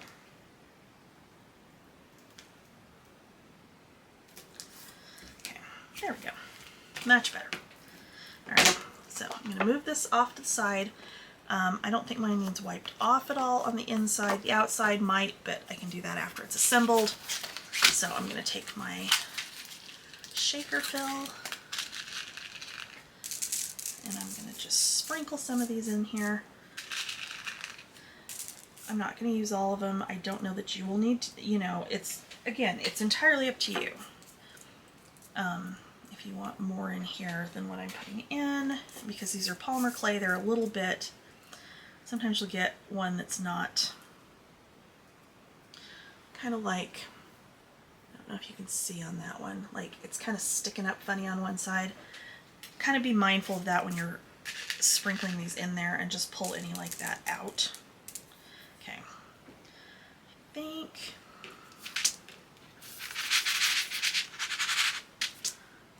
that's all I want. There we go. So about half of them, roughly. Not all of them.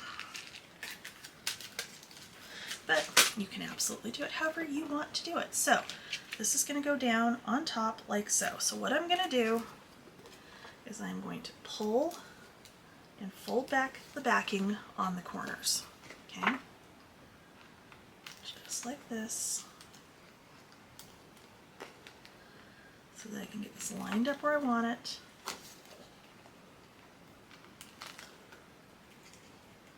Before I'm fully committed. Okay? So just kind of crease those little pieces so they stick out the side. And go ahead and drop that down. Okay?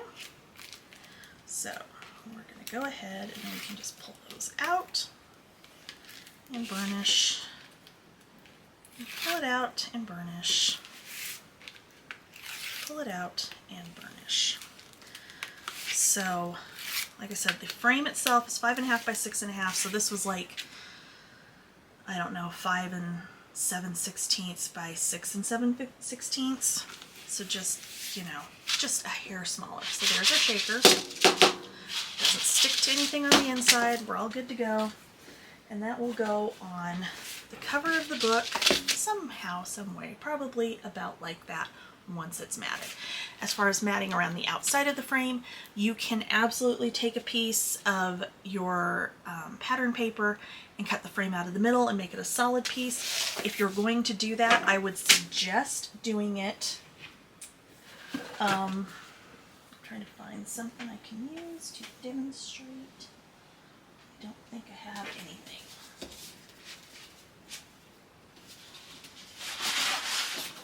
So if you were going to do it that way, I would suggest cutting your paper. So we're at 5.5 by 6.5. Okay, so that you're kind of doing it edge to edge. You know, if you want to do it slightly under, you can, but I wouldn't go too much under. Oh, that just, I think I need a new blade again.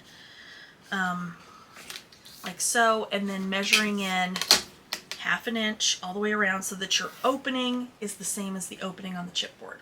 Okay, so wow, that really just chewed that up, didn't it? Every so often I have to go through and kind of clean out that little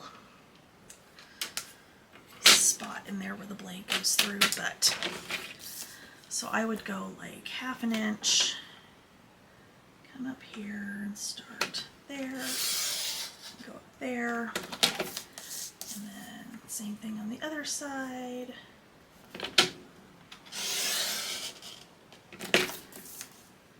And so on and so forth.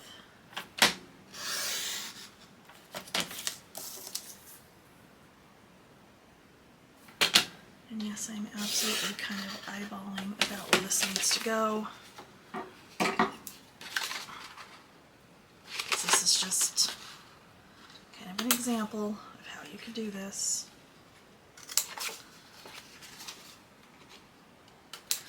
Snip out your corners and then adhere that down. Okay? So, or the other method, of course, is to take and just cut the 1/2 inch strips that you then adhere down, and then they overlap in the corners, and you can, like, whichever corner ends up on top, miter that, and then it looks fine. So like you would take it that way,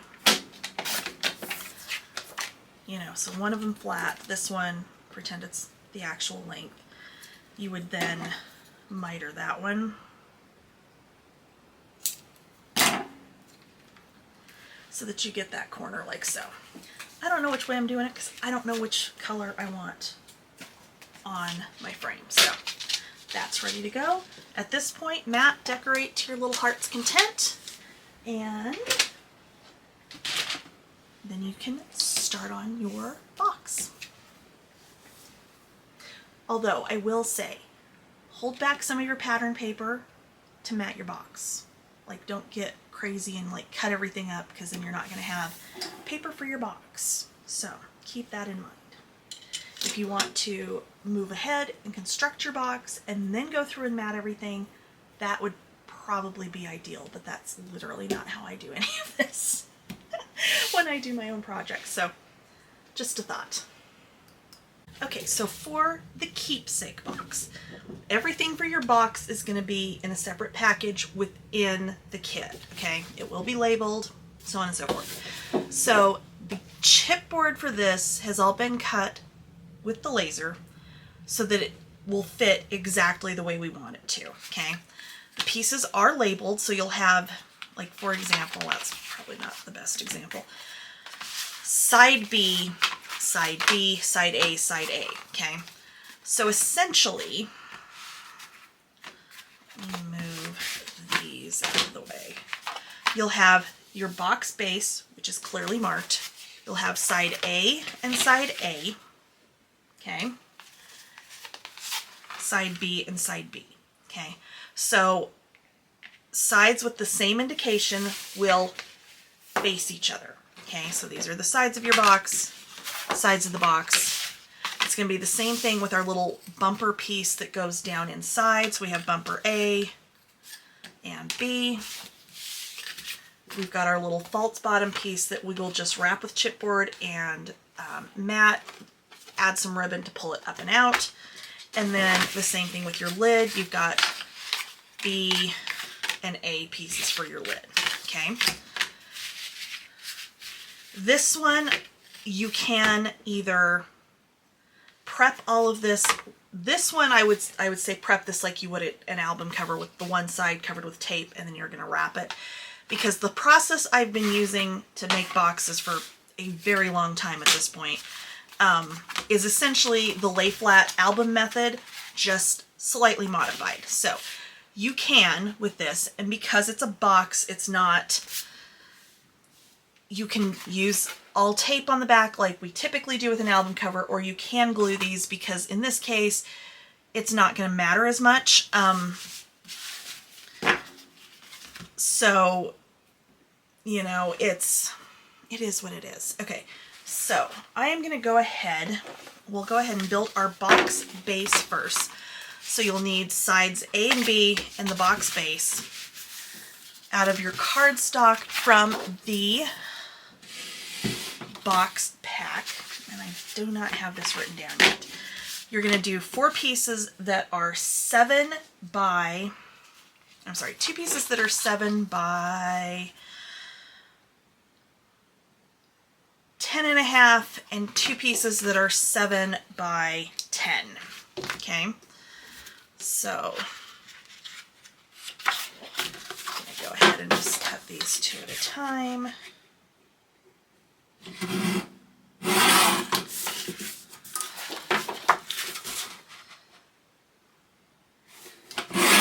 Okay, so hang on to these little 5-inch pieces you're going to have left, because you're going to use that on some of your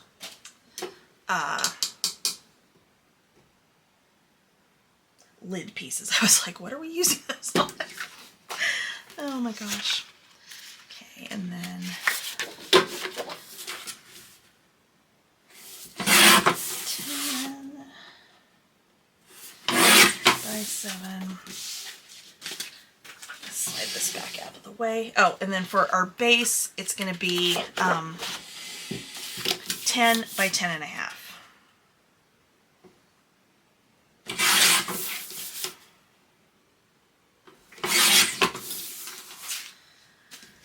Okay, now if you are making this without the cutting guide, or, you know, just following along with the video, the sizing on these is incredibly specific so that this will go together easily.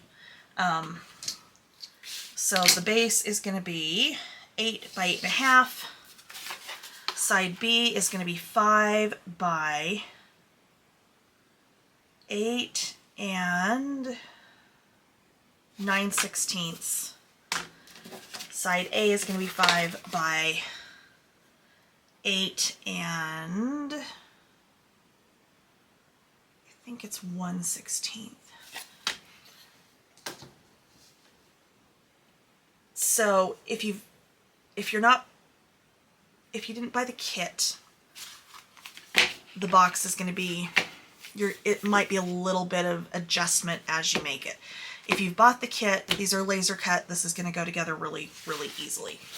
Okay, so I'm going to go ahead and grab my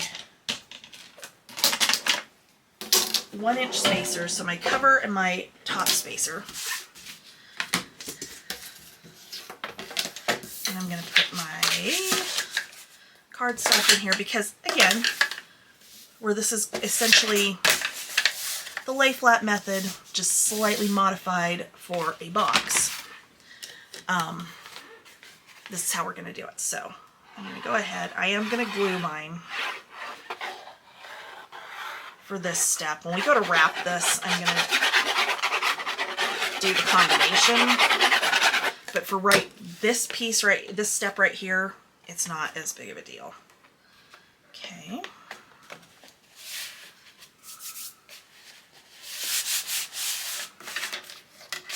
Alright, move that one off to the side. And do our next one.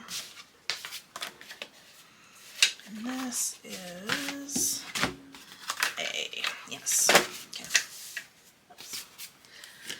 Okay.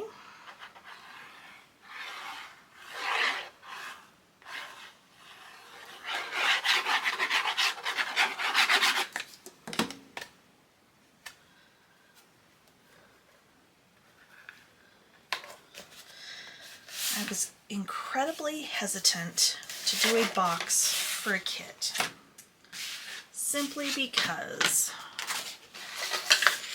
they can be a little bit tricky. And this one in particular, because it does have that little storage area in the bottom of the box that your album sits up on top, and then you've got that little piece that lifts out of the bottom so you can, you know, store all of your little Christmas trip things in it. So this has caused me a lot of stress to figure out how I was going to do this one.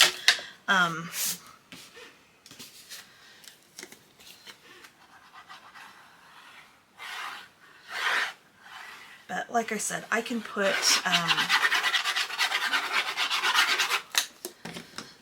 exact measurements up on the screen for the box portion of this. I can try and remember and do that. I shouldn't say that because I know how this goes. I will completely forget this by the time I edit this video tonight. And I am putting these so that my little side that has the position on it, so A or B, is facing up so that when I go to put this together, I can lay these out exactly right. Okay. All right. So I'm going to move this to the side for now. And I'm going to flip my stack over. So I'm starting with the one that we did first. And I'm going to grab my scissors. I'm going to grab my 1/4 inch tape. And my bone folder. So for the box base, we are going to do this just like we do an album cover. Okay, so you're going to use the chipboard to fold and burnish. I realized I had not moved my light back into the right place.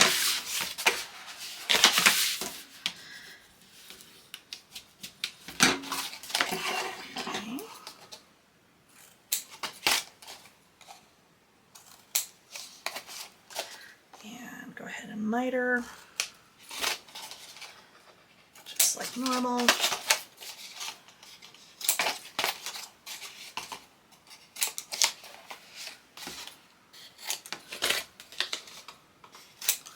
Okay, and then I am going to do the tape and glue like I normally do on a cover with this, just because I think that will make it a little bit easier.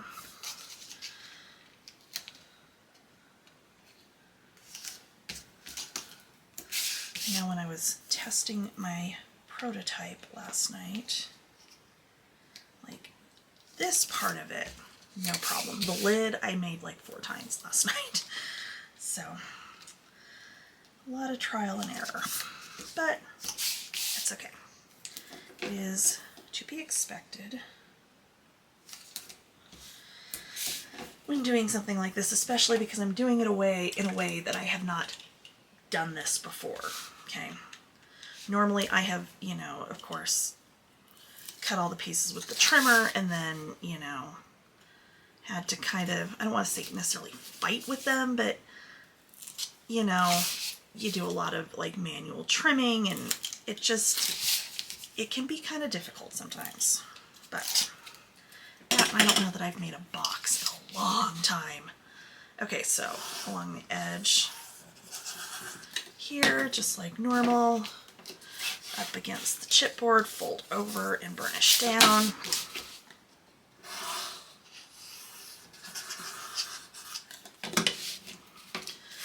Okay.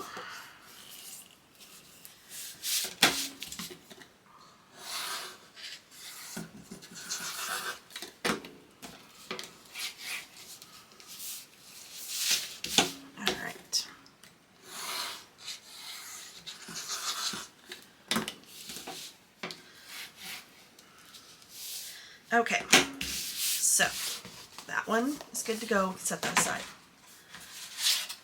We're going to start with our side A pieces. Okay, we are going to fold it around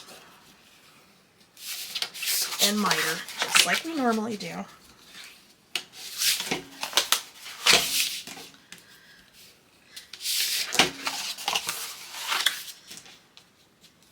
Okay, do that on both pieces.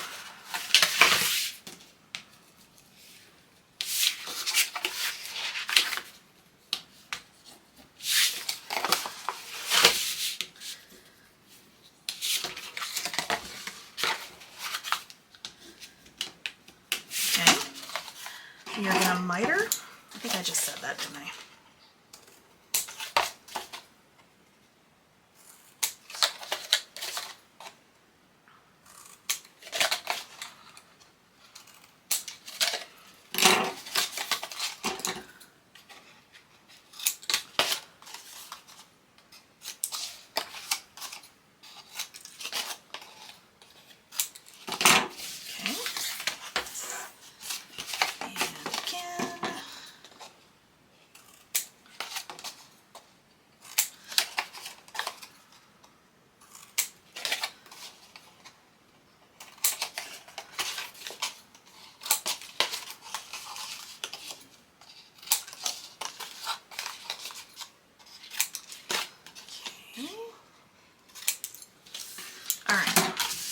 So this is where this is going to be a little bit different.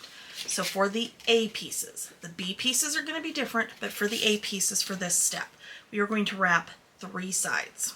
Okay, we're going to do our top and we're going to do our 2 short sides. We are not going to do the bottom. Okay, so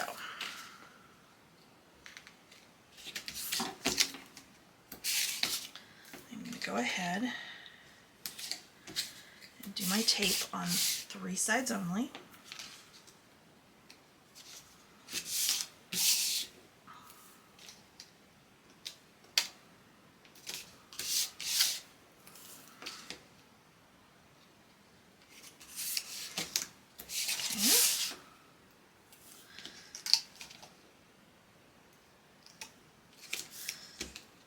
Alright, so we're going to go ahead and wrap our sides in, and then we're going to wrap this in, and then we're going to miter this area down here a second time, but that's less important.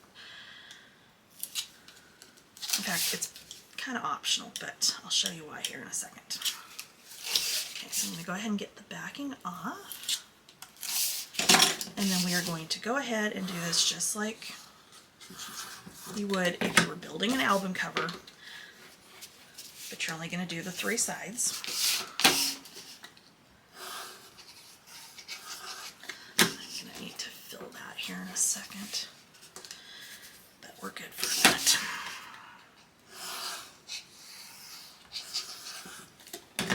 Okay. Do the other one.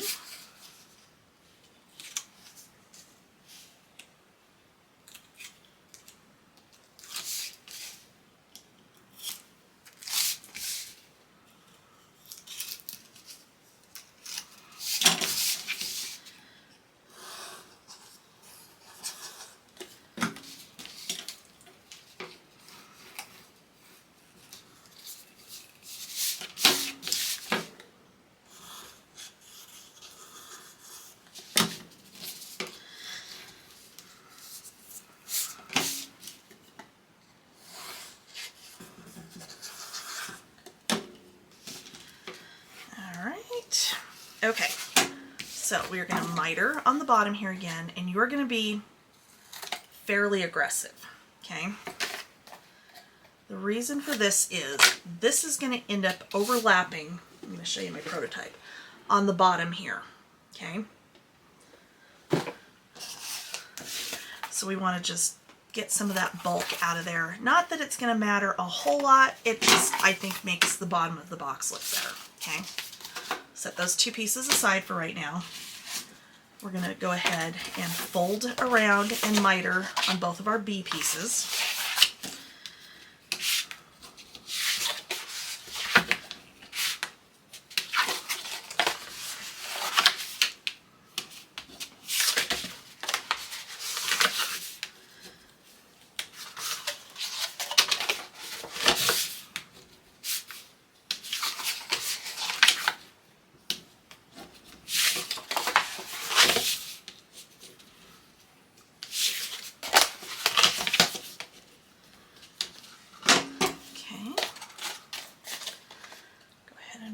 just like normal.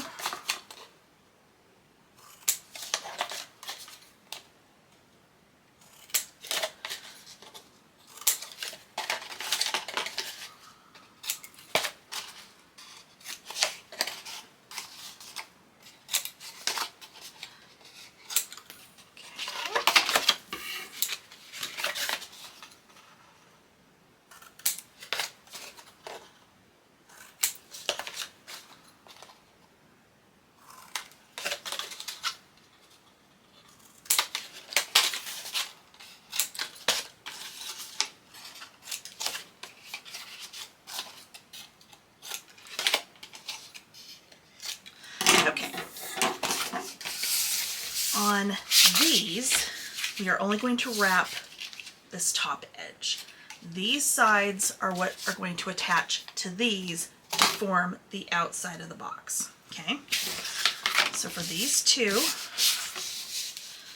and you don't have to keep this right side up as you're assembling. I'm just doing that to make it clearer for you guys that are following along. And again, if you're cutting this by hand and just following along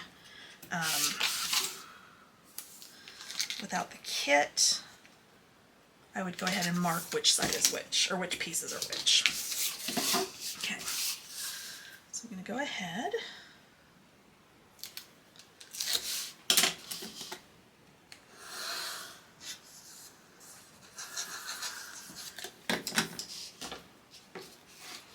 Get this piece good. Good, put down. I know what I'm trying to say. It's still early this morning, early-ish. I've been down here a while.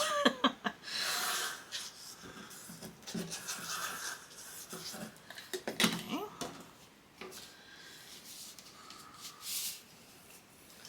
All right, so now what we're gonna do is we're gonna take a side A and a side B. At this point, if you want to use like your scoreboard, if it's got nice straight sides like mine does, you can. And that's mostly to get our corners lined up and our top lined up exactly, okay? So what I'm gonna do, I am gonna put glue. Do I want gluing tape? I think I do. Okay, so I'm gonna go ahead. No, I don't, because then we don't have any wiggle room. Okay. You don't need to worry so much along the edge of the chipboard, because when we get this whole thing folded together, then you'll worry about that. Okay. I'm putting this into that corner of the scoreboard and holding it in there. No, I'm not. Holding it at the top. You're going to put this in up against the side of the box and then burnish that down just with your fingers. So when it folds open, there will be a gap, okay? Could you do it flat and like use the edge of your spacer to get that gap? Probably. However, I have found as I've made boxes like this, it works better, in my opinion, to do it that way, okay, where you're actually feeling where it's going. Okay, so this time I'm going to have to turn this the other direction to be able to get that side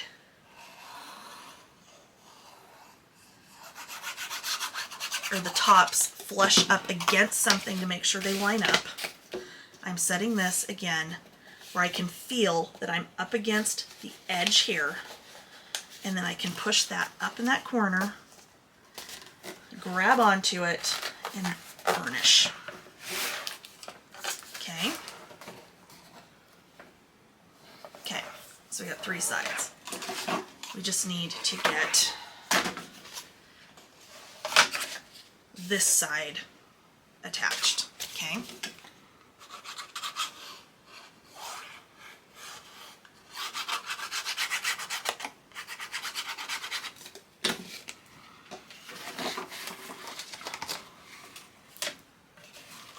Okay, so this one, I'm going to stand it up and push this one in against it, because the A side is always going to push up against the side of the B.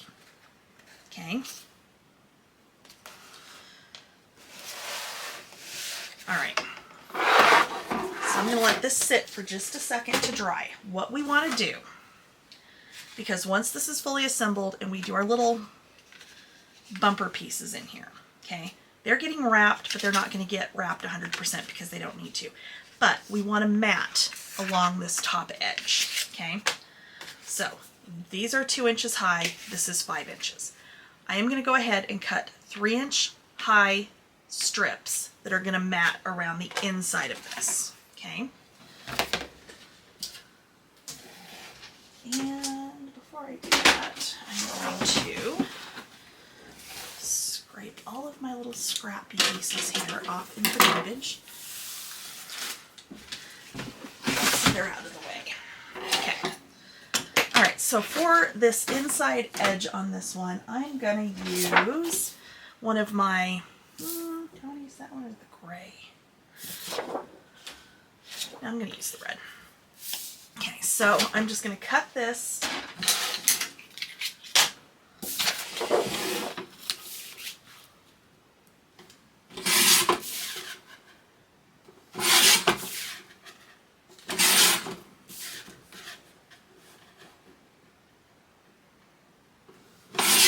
Into 3-inch strips. And then I'm going to trim it down to my width. So again, like I said, these are kind of some different widths. So I need 2 pieces that are 8 by that little tick mark right after the 8. Okay. So I need 2 like that. I've got just like a tiny bit of that branding strip in there that I didn't get, but that's okay. Okay, and I need 2 that are going to be that first little tick after 8.5.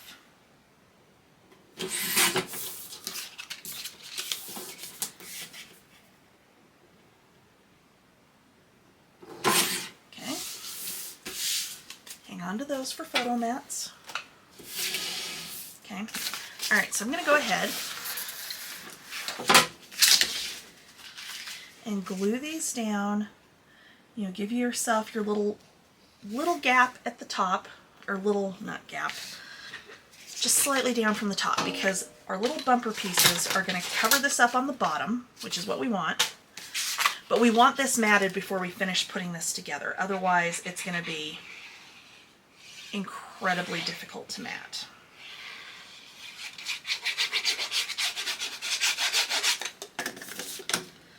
We are not going to mat, or are we?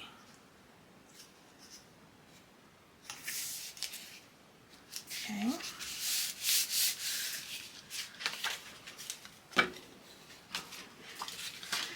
Shorter piece.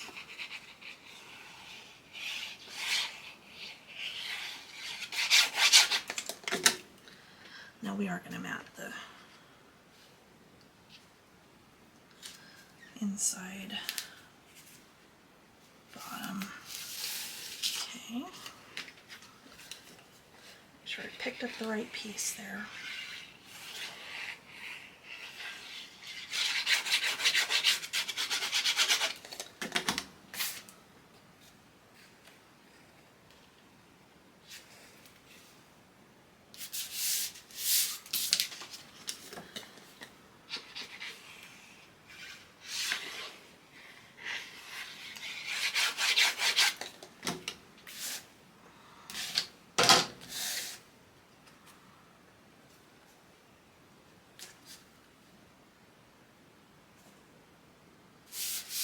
Okay, so that's what we should look like.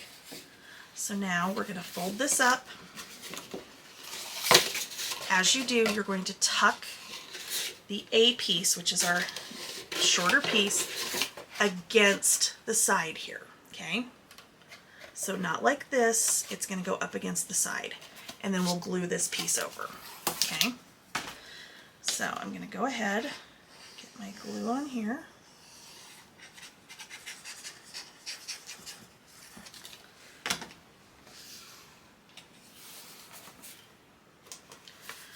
I'm going to stand it up. And then just pinch this down.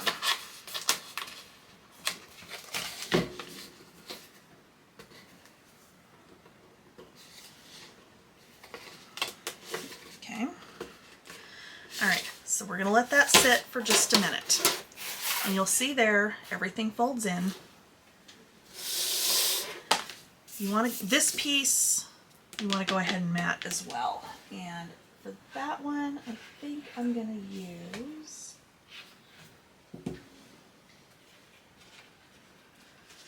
that one I think I am going to use the gray.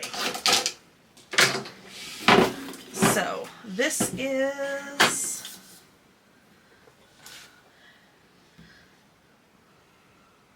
where'd my ruler go? Oh my lord. Okay. So this is 8 by 8.5. So I'm going to go 8 3/8 or 7 7/8 by 8 3/8 and go ahead and mat this. That way we know for sure our nice completely finished side is going down. Otherwise, and the reason for this is, okay, when we put this down in here, if we put it the other way, then you're going to have these little strips on top of these strips, and then matting the bottom of it ends up being, it doesn't sit right. The matting doesn't sit right. It always has bothered me when I have done boxes in the past that I did it that way.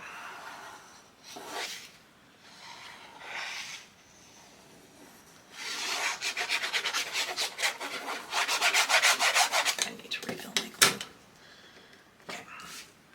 So I am going to glue this one on here. And again, because that bumper is going to kind of partially cover up the edge, it's not going to matter. You know, I mean, you're matting it like you would mat your cover. Okay. So what we're going to do, we're going to set this here. You're going to turn this over. You're going to do glue on here. Not on these pieces, on the edge here. And you're going to go about 3/4 of an inch in. Of course, I am just eyeballing this. Ultimately, if you've got any edges that, you know, are kind of sticking up on the bottom of your box, you can just glue them after the fact. It's not going to matter. But this is going to help us not have, doing it this method, you're not going to need to mat the bottom of your box and waste your paper. Okay. So, make sure you're turned the right direction. That's always the trickiest part. You're going to put an end down and push it in. So this will help square up your box.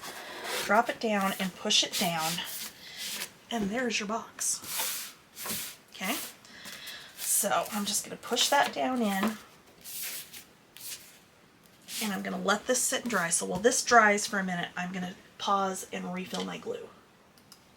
Okay, so for the false bottom, this one I did cover completely with tape just so it's nice and smooth, because no, you'll end up matting both sides of it. I'm not worrying about that part just yet. But for this one, so this is 8 by 8.5.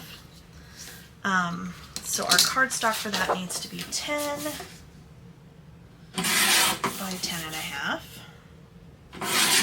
Okay, and then our little bumper pieces. So you're going to take another piece, you're going to cut 4 3-inch strips. Okay, so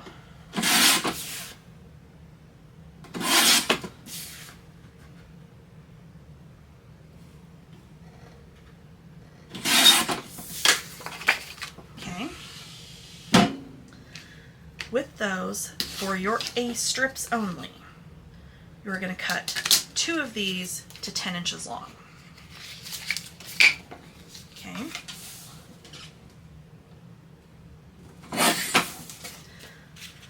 The bumpers are 2 inches high, The A bumpers are 8 inches. The B bumpers are 8 and just over 3/8, like, what would that be? 3, 6, 10/16, I think. I don't know. Again, I will try and remember and put that on the screen. Those we're going to do a little bit differently. So set those two and your other 2 strips of 3" to the side. Okay. So I'm going to do that last. No, I'm not. Let me grab my, I don't need this yet. I need this. Okay, so I am going to grab my cover spacer. I'm going to put this in here. This is not going to be fully wrapped. Okay, it's going to wrap around the top and the bottom. It's going to be fully wrapped on the sides just because that was easier. But it's only going to be about 1/2 inch top and bottom. Okay, if you have seen my new spacers, my card and layout spacers, trying to find the right sizes. That's 3/8. That might actually work. Or is that going to be not enough? No, I want 1/2 inch. They are 7 inches long and they come in pair. There's 5 sizes in the set: 1/4 inch, 3/8, 1/2 inch, 5/8, and 3/4. And for whatever reason, I cannot find my 1/2 inch. There it is. And they are marked with the size, so you're not having to guess and measure them before you try and use them. So you don't have to have that. You can absolutely eyeball this step. It's not going to matter. But since I've got my 1/2 inch, I'm going to use my 1/2 inch. Okay. I'm going to go ahead and glue this onto the back.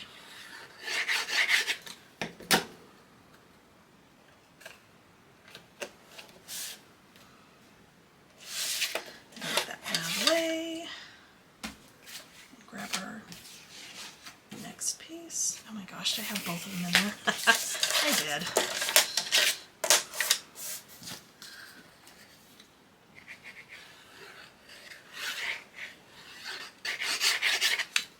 Okay. Again, set that aside to dry. And then I'm going to swap the 1/2 inch for my normal 1 inch and take my 10 by 10.5. Down. Not that it matters if it's upside down. Clearly they work. So this one I did cover with tape, just because I want this one to go really, really smoothly on.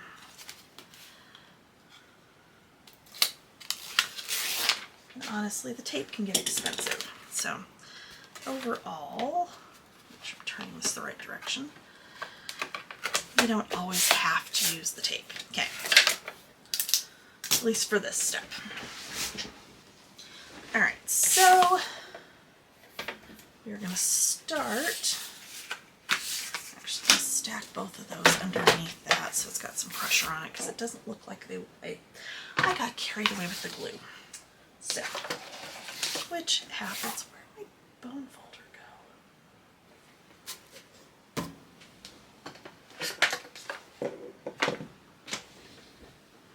It's like I move stuff around to prep for the next step and I lose half my tools. Okay, bone fold. So we're going to wrap this just like you would an album cover. So fold around, burnish, miter, and then wrap. Okay.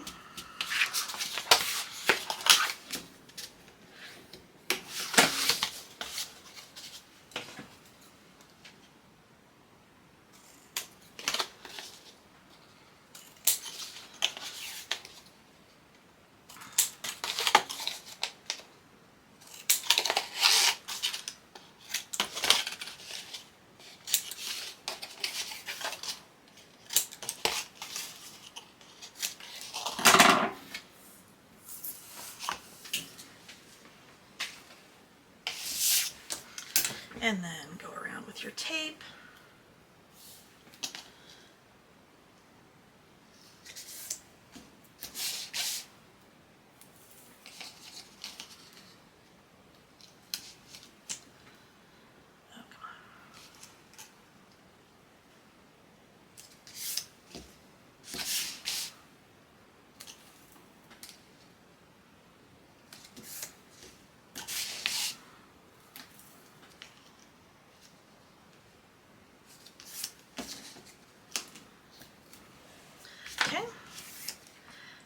then we'll go ahead and wrap this again, just like we normally would an album cover.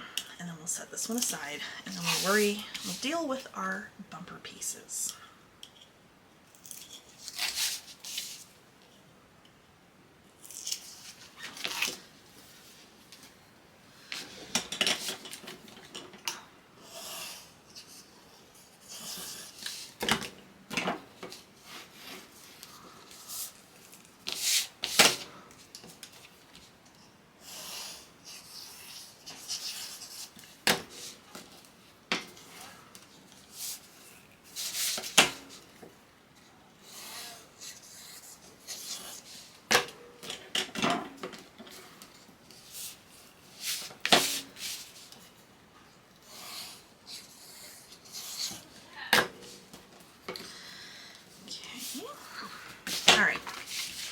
That one's good. We're going to set this one aside because it needs another little piece that we're not quite ready for yet. So let's go ahead and take our two A bumpers and go ahead and fold and burnish and wrap these just like we typically would do. But like I said, this top and bottom aren't going to wrap all the way around because we don't need it to. Okay, it only needs to just cover the edges because this is getting glued to the inside of the box, so it doesn't matter. Okay, so let's go ahead and miter these.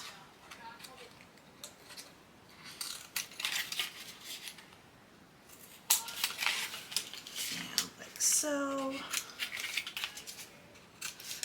Really, you didn't need to leave an inch at the edge, but we did, and that's fine. It will be just fine. Now, once I get these in, if you want to go ahead and mat these first, you can. I am not going to mat these. But if you want to, that is absolutely fine. I just don't think it really needs it. The bottom did, of course, because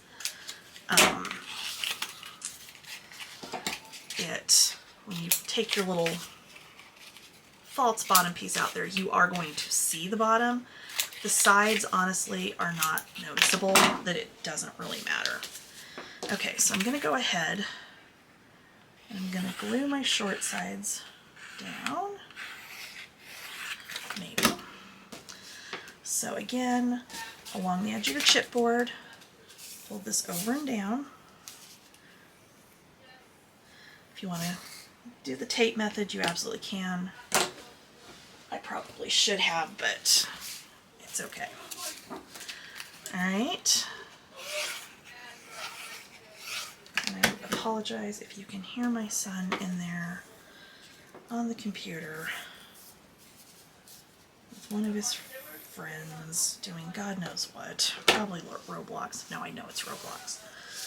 They've been playing Minecraft on the computer instead of the Nintendo, so who knows.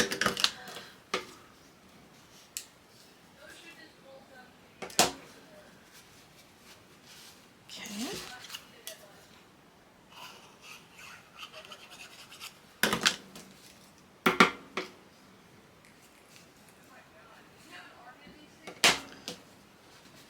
Okay. And then we'll do this one, and then we will put these in the box.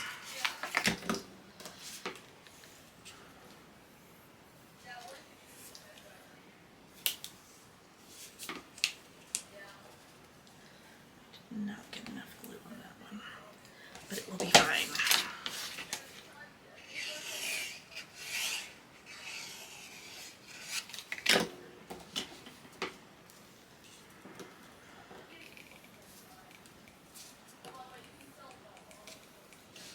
Okay. And here.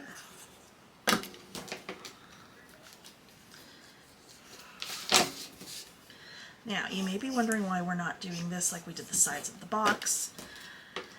It is simply because it will go in easier doing it this way than trying to do it the other way. I had done this method, or this style, several years ago and learned from trial and error. Okay, so this is going to go, so our A sides are our shorter side. Okay, so you can see here, it's the same way. Okay, all I'm going to do, hang on to it, is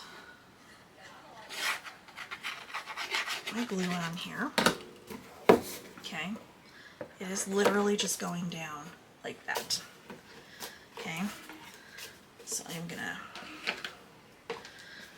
burnish that down just with the box laying flat on the desk. Give that a second to stick. Okay, we're gonna do the same thing on the opposite side.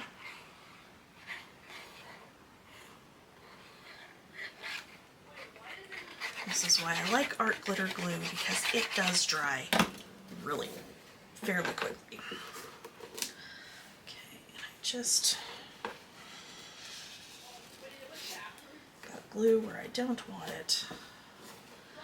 So that is the one thing I will say. Be careful putting this in, that you're not putting it down on top of this and sliding it, because you will end up with glue on your pattern paper, which you don't want. Okay. All right, so those two are in. I'm going to set that aside. I'm going to grab my self-healing mat and my other two pieces. Now, you can wrap the ends of these if you want to. I would not suggest doing it because they are already going to be a little on the tight side, which is what you want, but you don't want to make it additionally tight by wrapping around on the ends. You just want to wrap top and bottom. So I'm going to just use my scoreboard initially to get these glued on, but we are going to do our 1/2 inch top and bottom, but we are going to go all the way to the end. Okay? 1 second.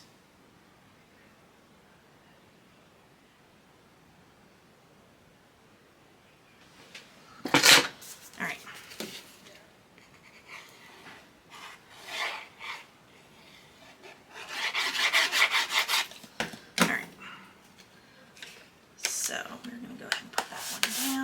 Like that. Swap for our next one.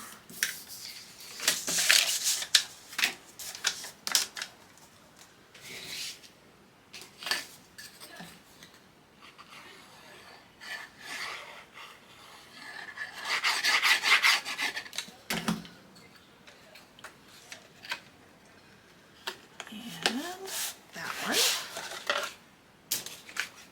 Okay. Now, grab the first one we put down because it would have had a second here to dry. I'm going to take a cutter. In this case, I grabbed the box cutter because I'm not sure where my Cricut knife is. And I'm going to come along the edge here and trim that off. Okay? So what you have is just the top and bottom that are going to get wrapped. Okay? Do the same here. What I did is go one way, turn it around, and then go the other way to get that cut off evenly. You can do a slight miter here, and I mean slight. In fact, I don't know that you even need to miter this, truly.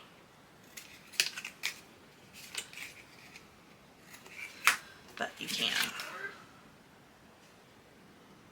You know what? I don't want to miter the other one. So we're going to do one mitered and one not, just so you can kind of see how this works. You put that away before I end up dropping it on my leg or something, because I've literally done that. Okay. And then again, which I should have done it that way. Actually, I can do it that way just like that. How about that? Since I'm literally not paying attention here. Like mentally going through the steps of how we need to do this and like not thinking about the small things like that. Okay.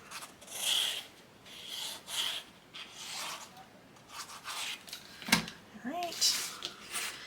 honestly, because we've just got the one side to do, that worked really well.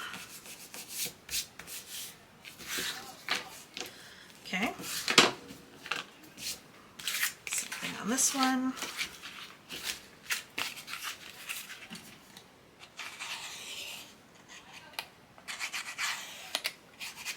Okay. Again. Over and burnish it down.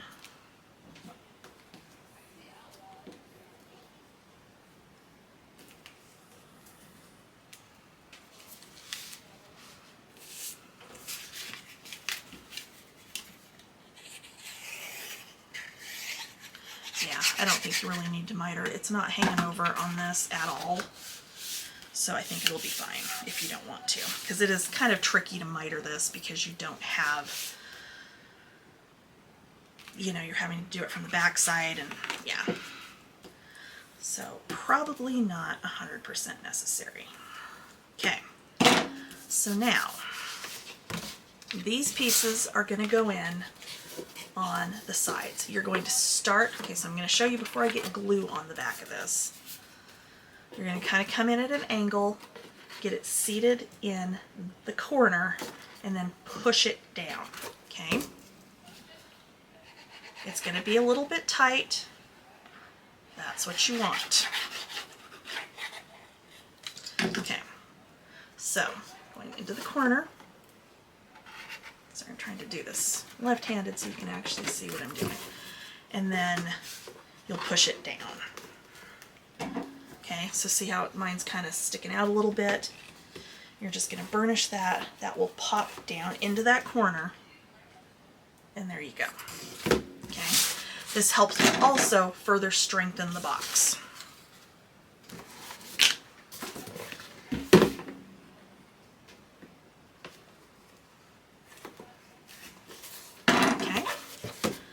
Same thing on the other side.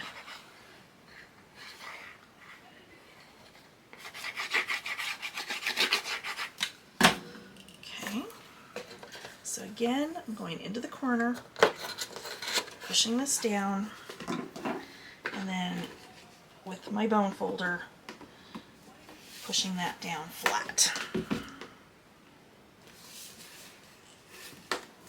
Okay. There you go. So now you've got your bumpers for your little false bottom piece. So for this, you are going to take just a couple little scraps of your ribbon, which on my prototype I did trim my bow down here. I haven't trimmed this one down yet, which we still have a couple of pieces we need to put in here. So we'll do that here in just a second. Of course, by the time I edit it, it will probably have been beforehand. Okay, you only need about 1.5 inches, if that. Okay, because we just need a very small loop to help lift this up and out. So you can decide which way you want to do it. I'm going to do it on my sides. And all I'm going to do is take my tape, kind of center this up, and tape this down here. And then on the opposite side,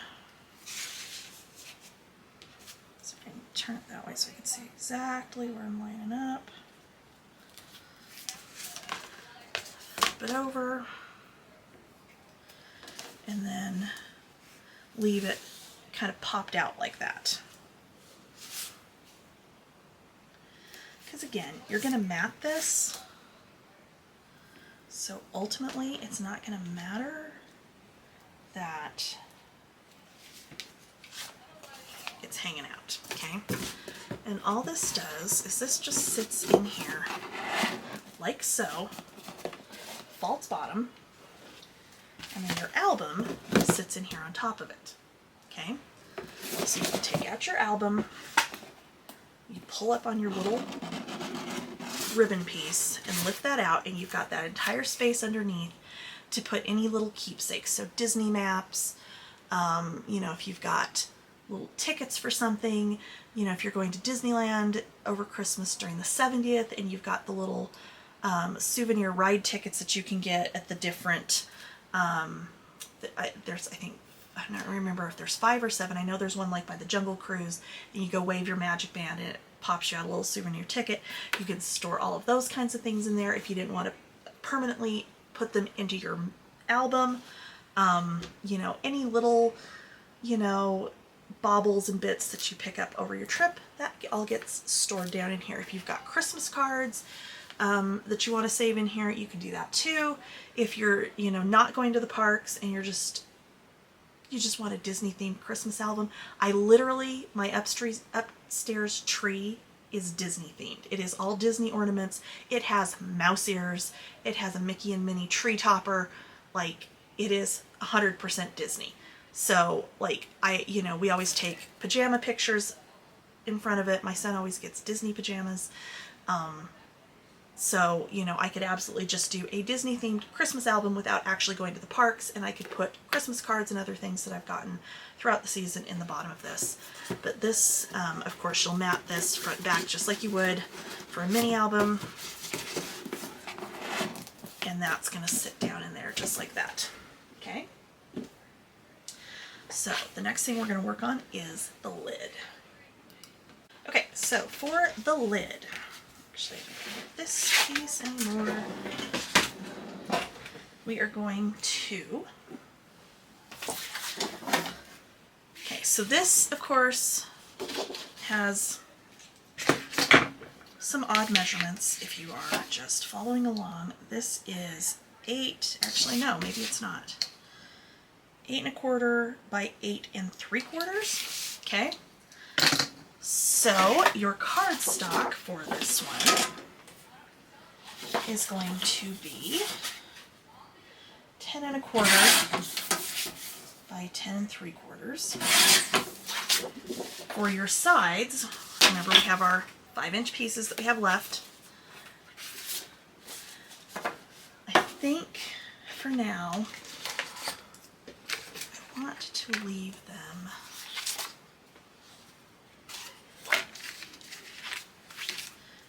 at that size.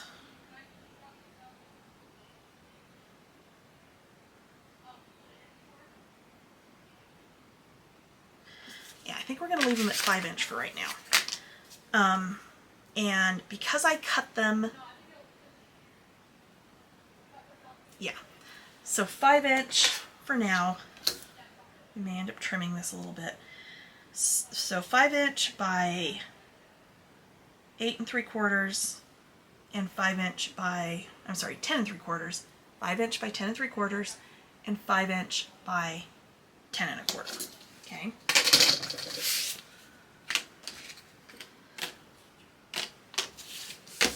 Alright, so I'm going to set those aside. We're going to go ahead and do our lid base first. So again, you're going to have your 1-inch, your top spacer and your cover spacer. Mine are backwards right now. It's fine. You can go ahead with this one. I probably should be doing this, covering this one in tape, but I'm not going to. It'll be fine.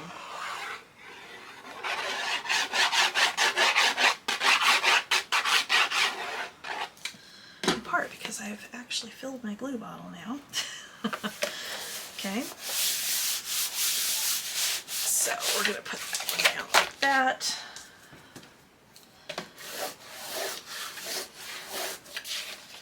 Set that one aside to dry.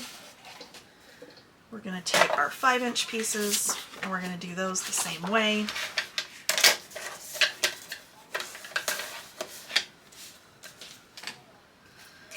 Okay, so hold on. Let me think about this for 1 second here.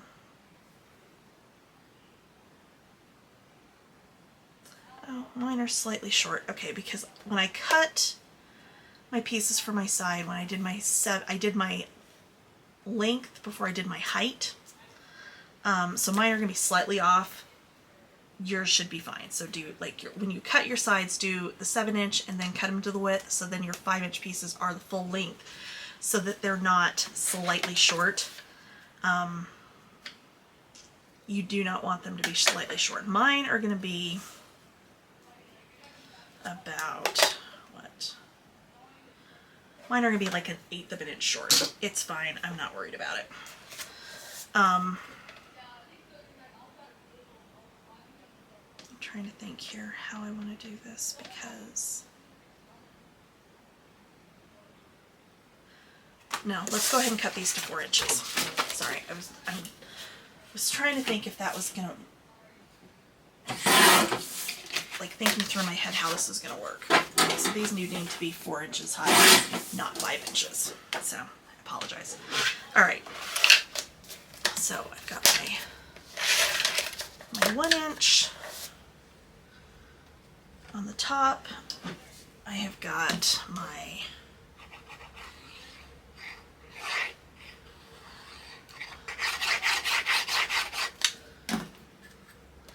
glue, and I am just going to eyeball this because, like I said, mine are slightly short this way, yours won't be.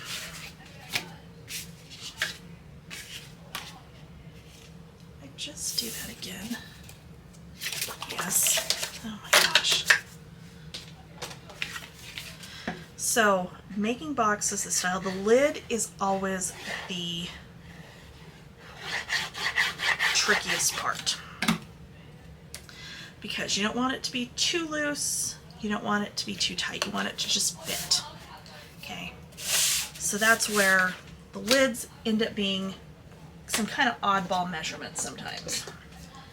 Okay, so this is,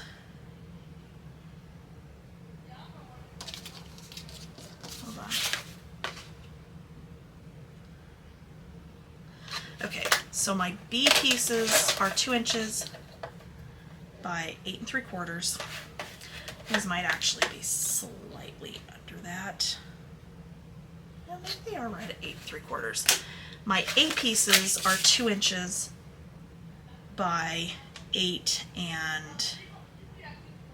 1/16. Okay, so again, this is why if you have purchased the kit, these were laser cut for you to make sure that they're going to fit the way you want them to fit. Okay, why is this crooked? Oh my gosh, seriously. Are both of these crooked, or is it just this one? Okay, so I have like 2 really funky pieces. So I'm going to recut these really quickly out of my leftovers from earlier. Yours, if you know, you can actually measure things like I am apparently incapable of doing, will be fine. Okay. Alright, so there we go. And I'm sure it just slid in the trimmer because that literally happens to me all the time.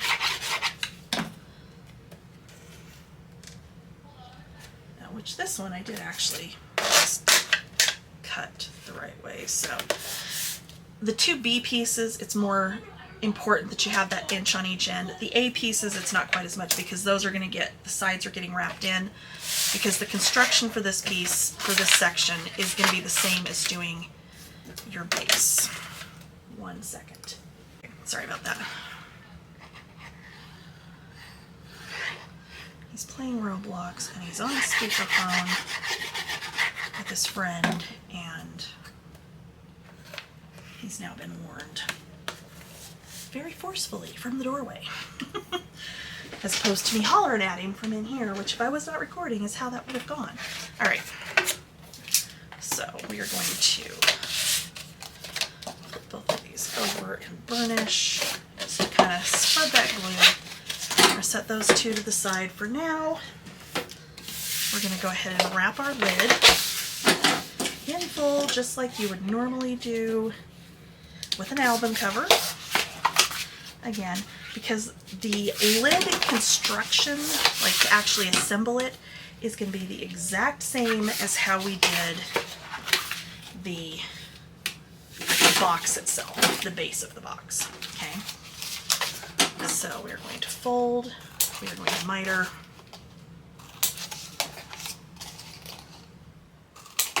and we're going to wrap.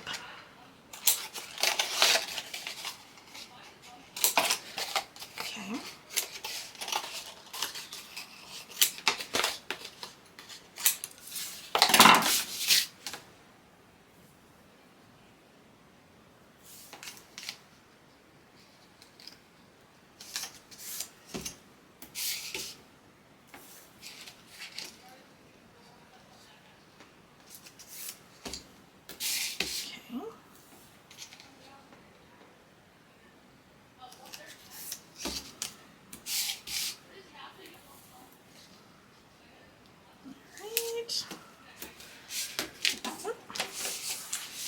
you know, throw your tape across your desk. That's totally necessary.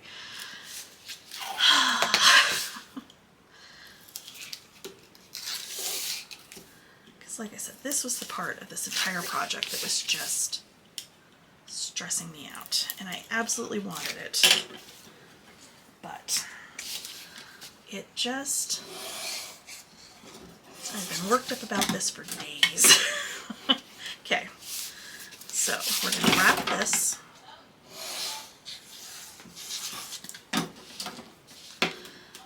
Its entirety like we normally would do.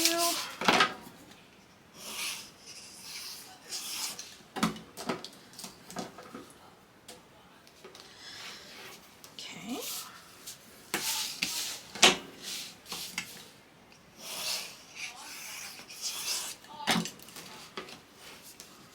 Okay.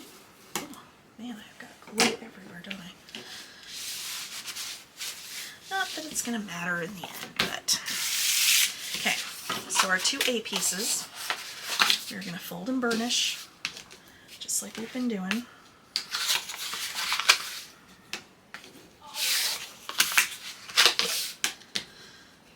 Okay, and we are going to wrap the bottom and the sides only. Okay, let's go ahead and miter this one.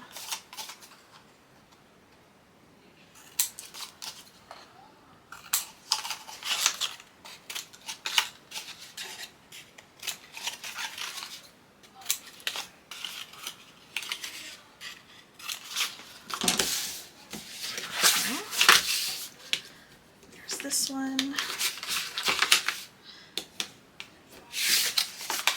And of course, this is going to get matted.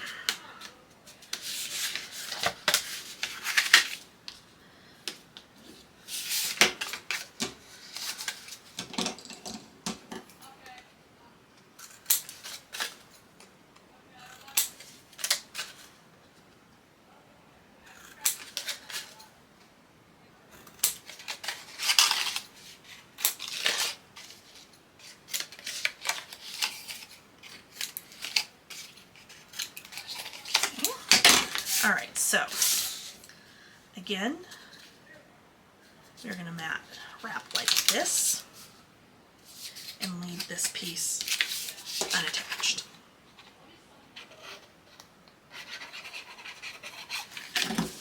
Okay.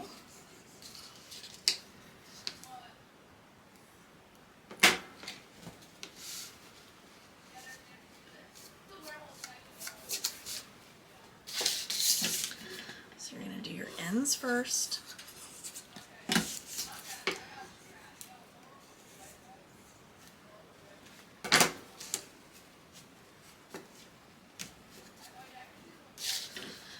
And then I'm going to do this side.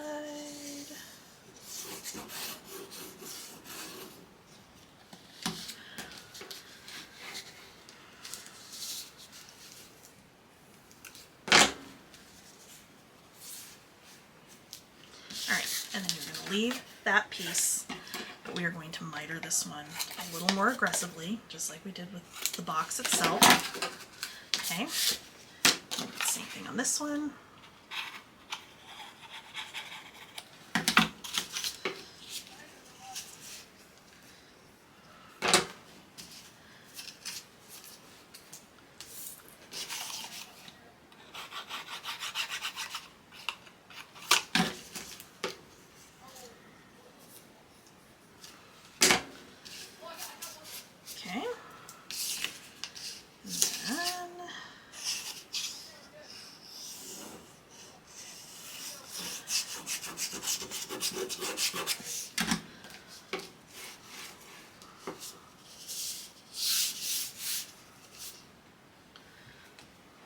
Okay, and then miter this one again. All right, so we're going to do the same thing we did last time. We are only going to wrap one long side, excuse me.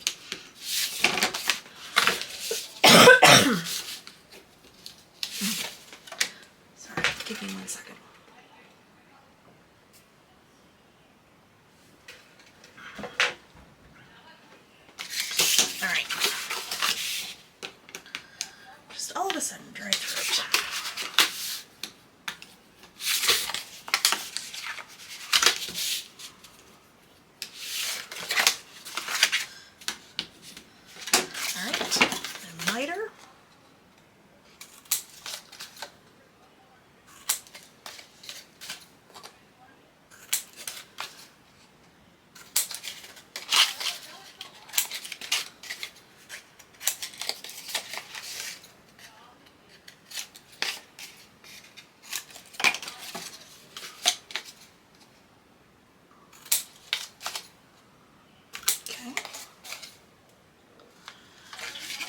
this side?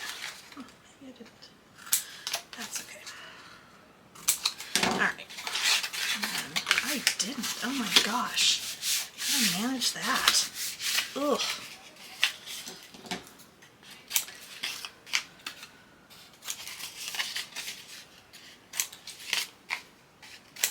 Okay. So we're going to do one side.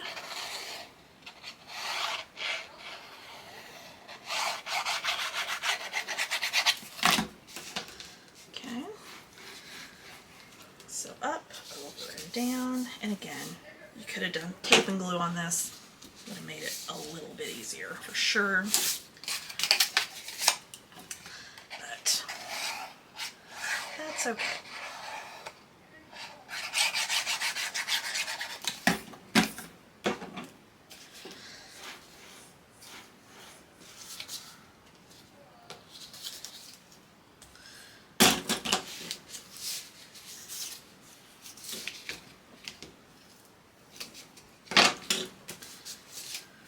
I love this to wipe up glue. Literally every little scrap sticks to it. Okay, so move this for just 1 second here and get all of this moved off. Okay, so we are going to do this the same way we did before, where actually we're going to do this slightly different. Okay. So up in that corner, the A piece is going to go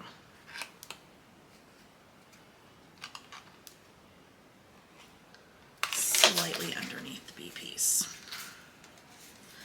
as it wraps around. Okay. Same thing again over here.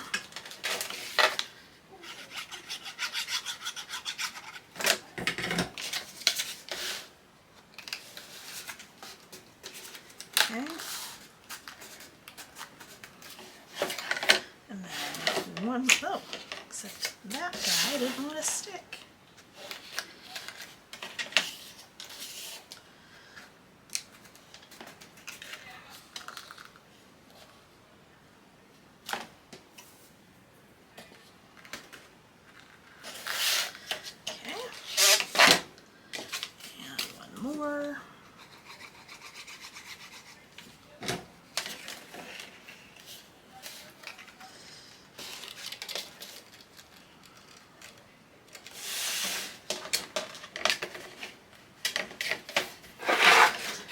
And then again, we are going to mat these strips before we actually put the bottom in the box. Okay? Just because it will be a lot cleaner. So I need to figure out what I am using here. Because I don't know for sure yet.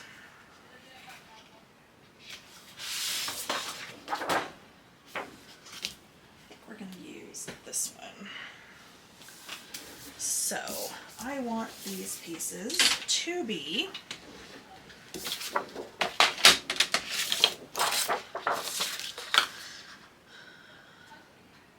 not quite 2 inches. So let's zoom in here. Okay, so there's my 2-inch mark.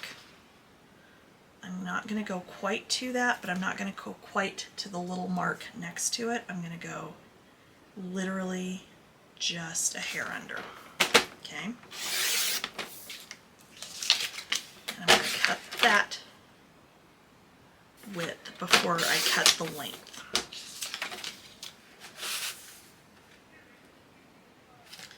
Because of course when we do the outside of this, it's going to be different. Because then we can do our normal traditional matting where we do, you know, our 1 7/8 height. What am I doing? Okay, so here's how we're going to do this. I'm going to take this and I'm going to measure. So both my A pieces are the same. We're going to go just under 8 1/8. Okay. So I'm going to open this up again. I'm going to go to 8 1/8. Oops, sorry. So 8 1/8. And then just back it up just that tiny bit. Okay. Before I actually glue this down, I'm going to make sure this fits. Did I just cut that wrong? I absolutely did. I apologize. Not 8 1/8. Don't cut it yet.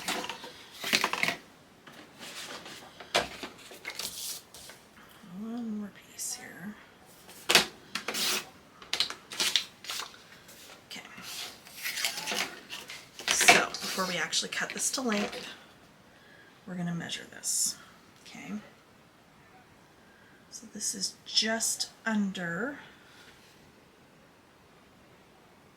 8 3/8. Okay. So I'm going to go 8 3/8. And then I'm going to back it up just a tiny bit. Okay. And I'm going to make sure this fits the way I want it to. That we're not hanging over.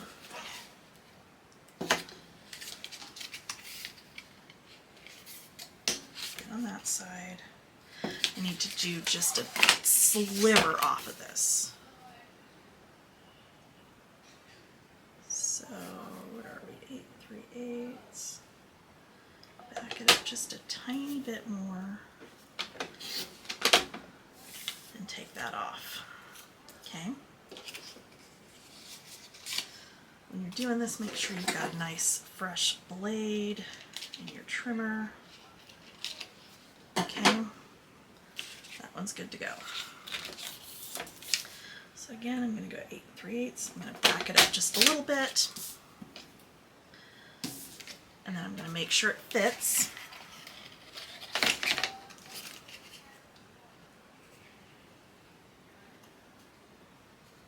And that one will be good too. Okay. So I could turn it over to that side, couldn't I? No, I think I want it that way.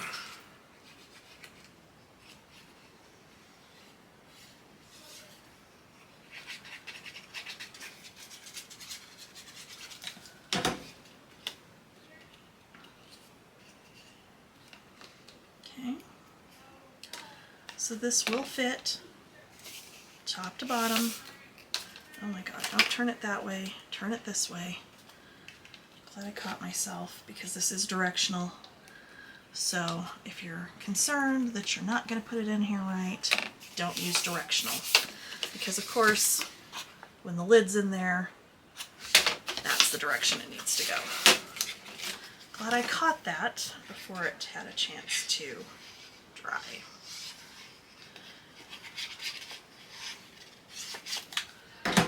Okay. So again, we're going to go. And what you could do is cut your strips, the 2 inches, before you wrap this, lay the chipboard piece on top, and then get your edges. You could do it that way as well. That would work. Okay, so for our B section, this is going to be 8 3/4. So again, I'm going to go 8 3/4. Okay, see I'm right there to the line, and then I'm going to back it up just a tiny bit, and then trim. All right.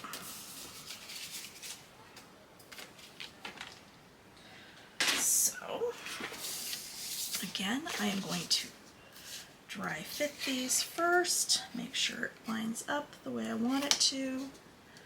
See if I need to trim anything else off. And I do need just a sliver.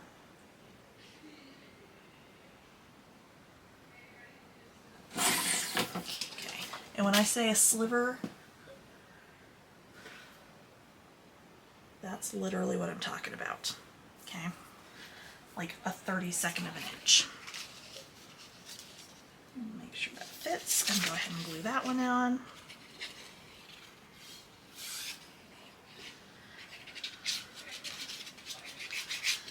If you found it easier to mat the outside of this beforehand, you can.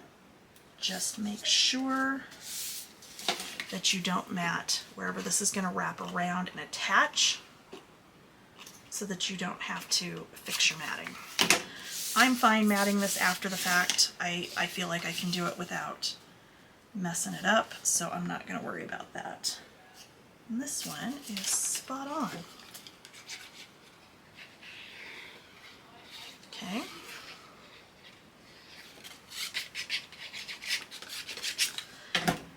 I will say you don't want to mat this area with that heavier color vibe. You do want to use the pattern paper because it isn't as heavy, because this is going to wrap all the way around, attach, and then go there. So again, this end is going to go on the side here and wrap around. Come back out.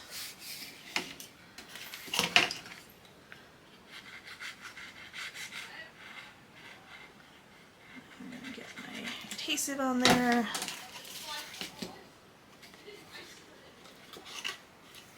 I'm going to set it down flat so that my top is lined up. And then we're good to go. Okay, and give that a second to dry. And this is where we can go ahead and lay this down flat, like so. Okay, and then we'll do the same thing again. We're going to do this side facing up, this side is facing out, and we're going to come around and get our glue about 3/4 of an inch deep.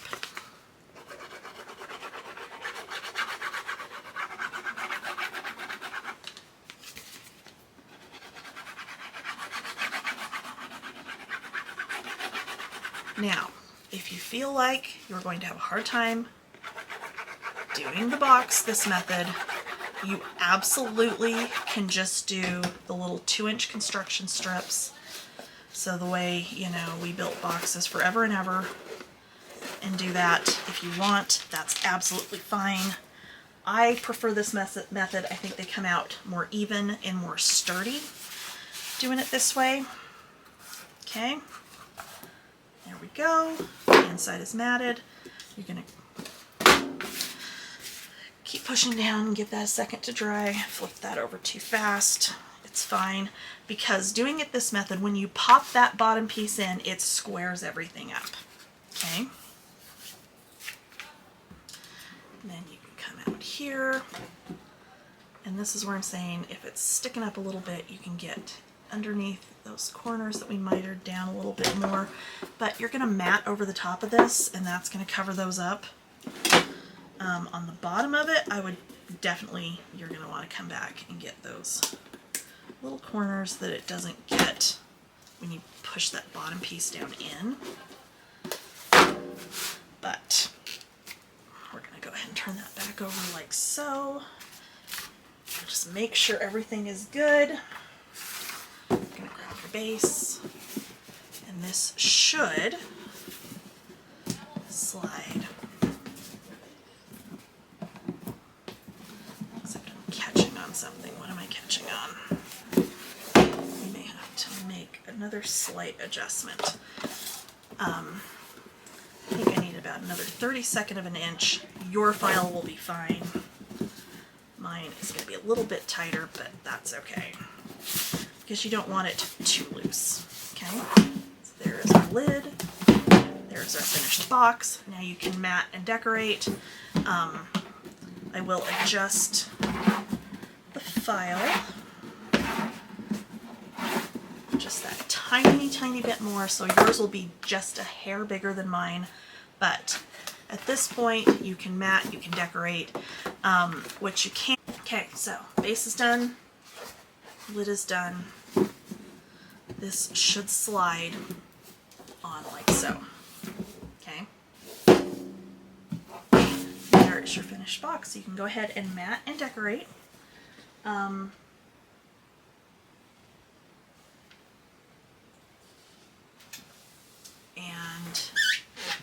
you're good to go.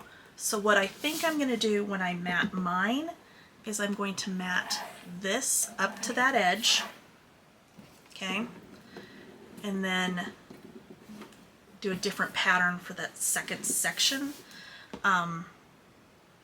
because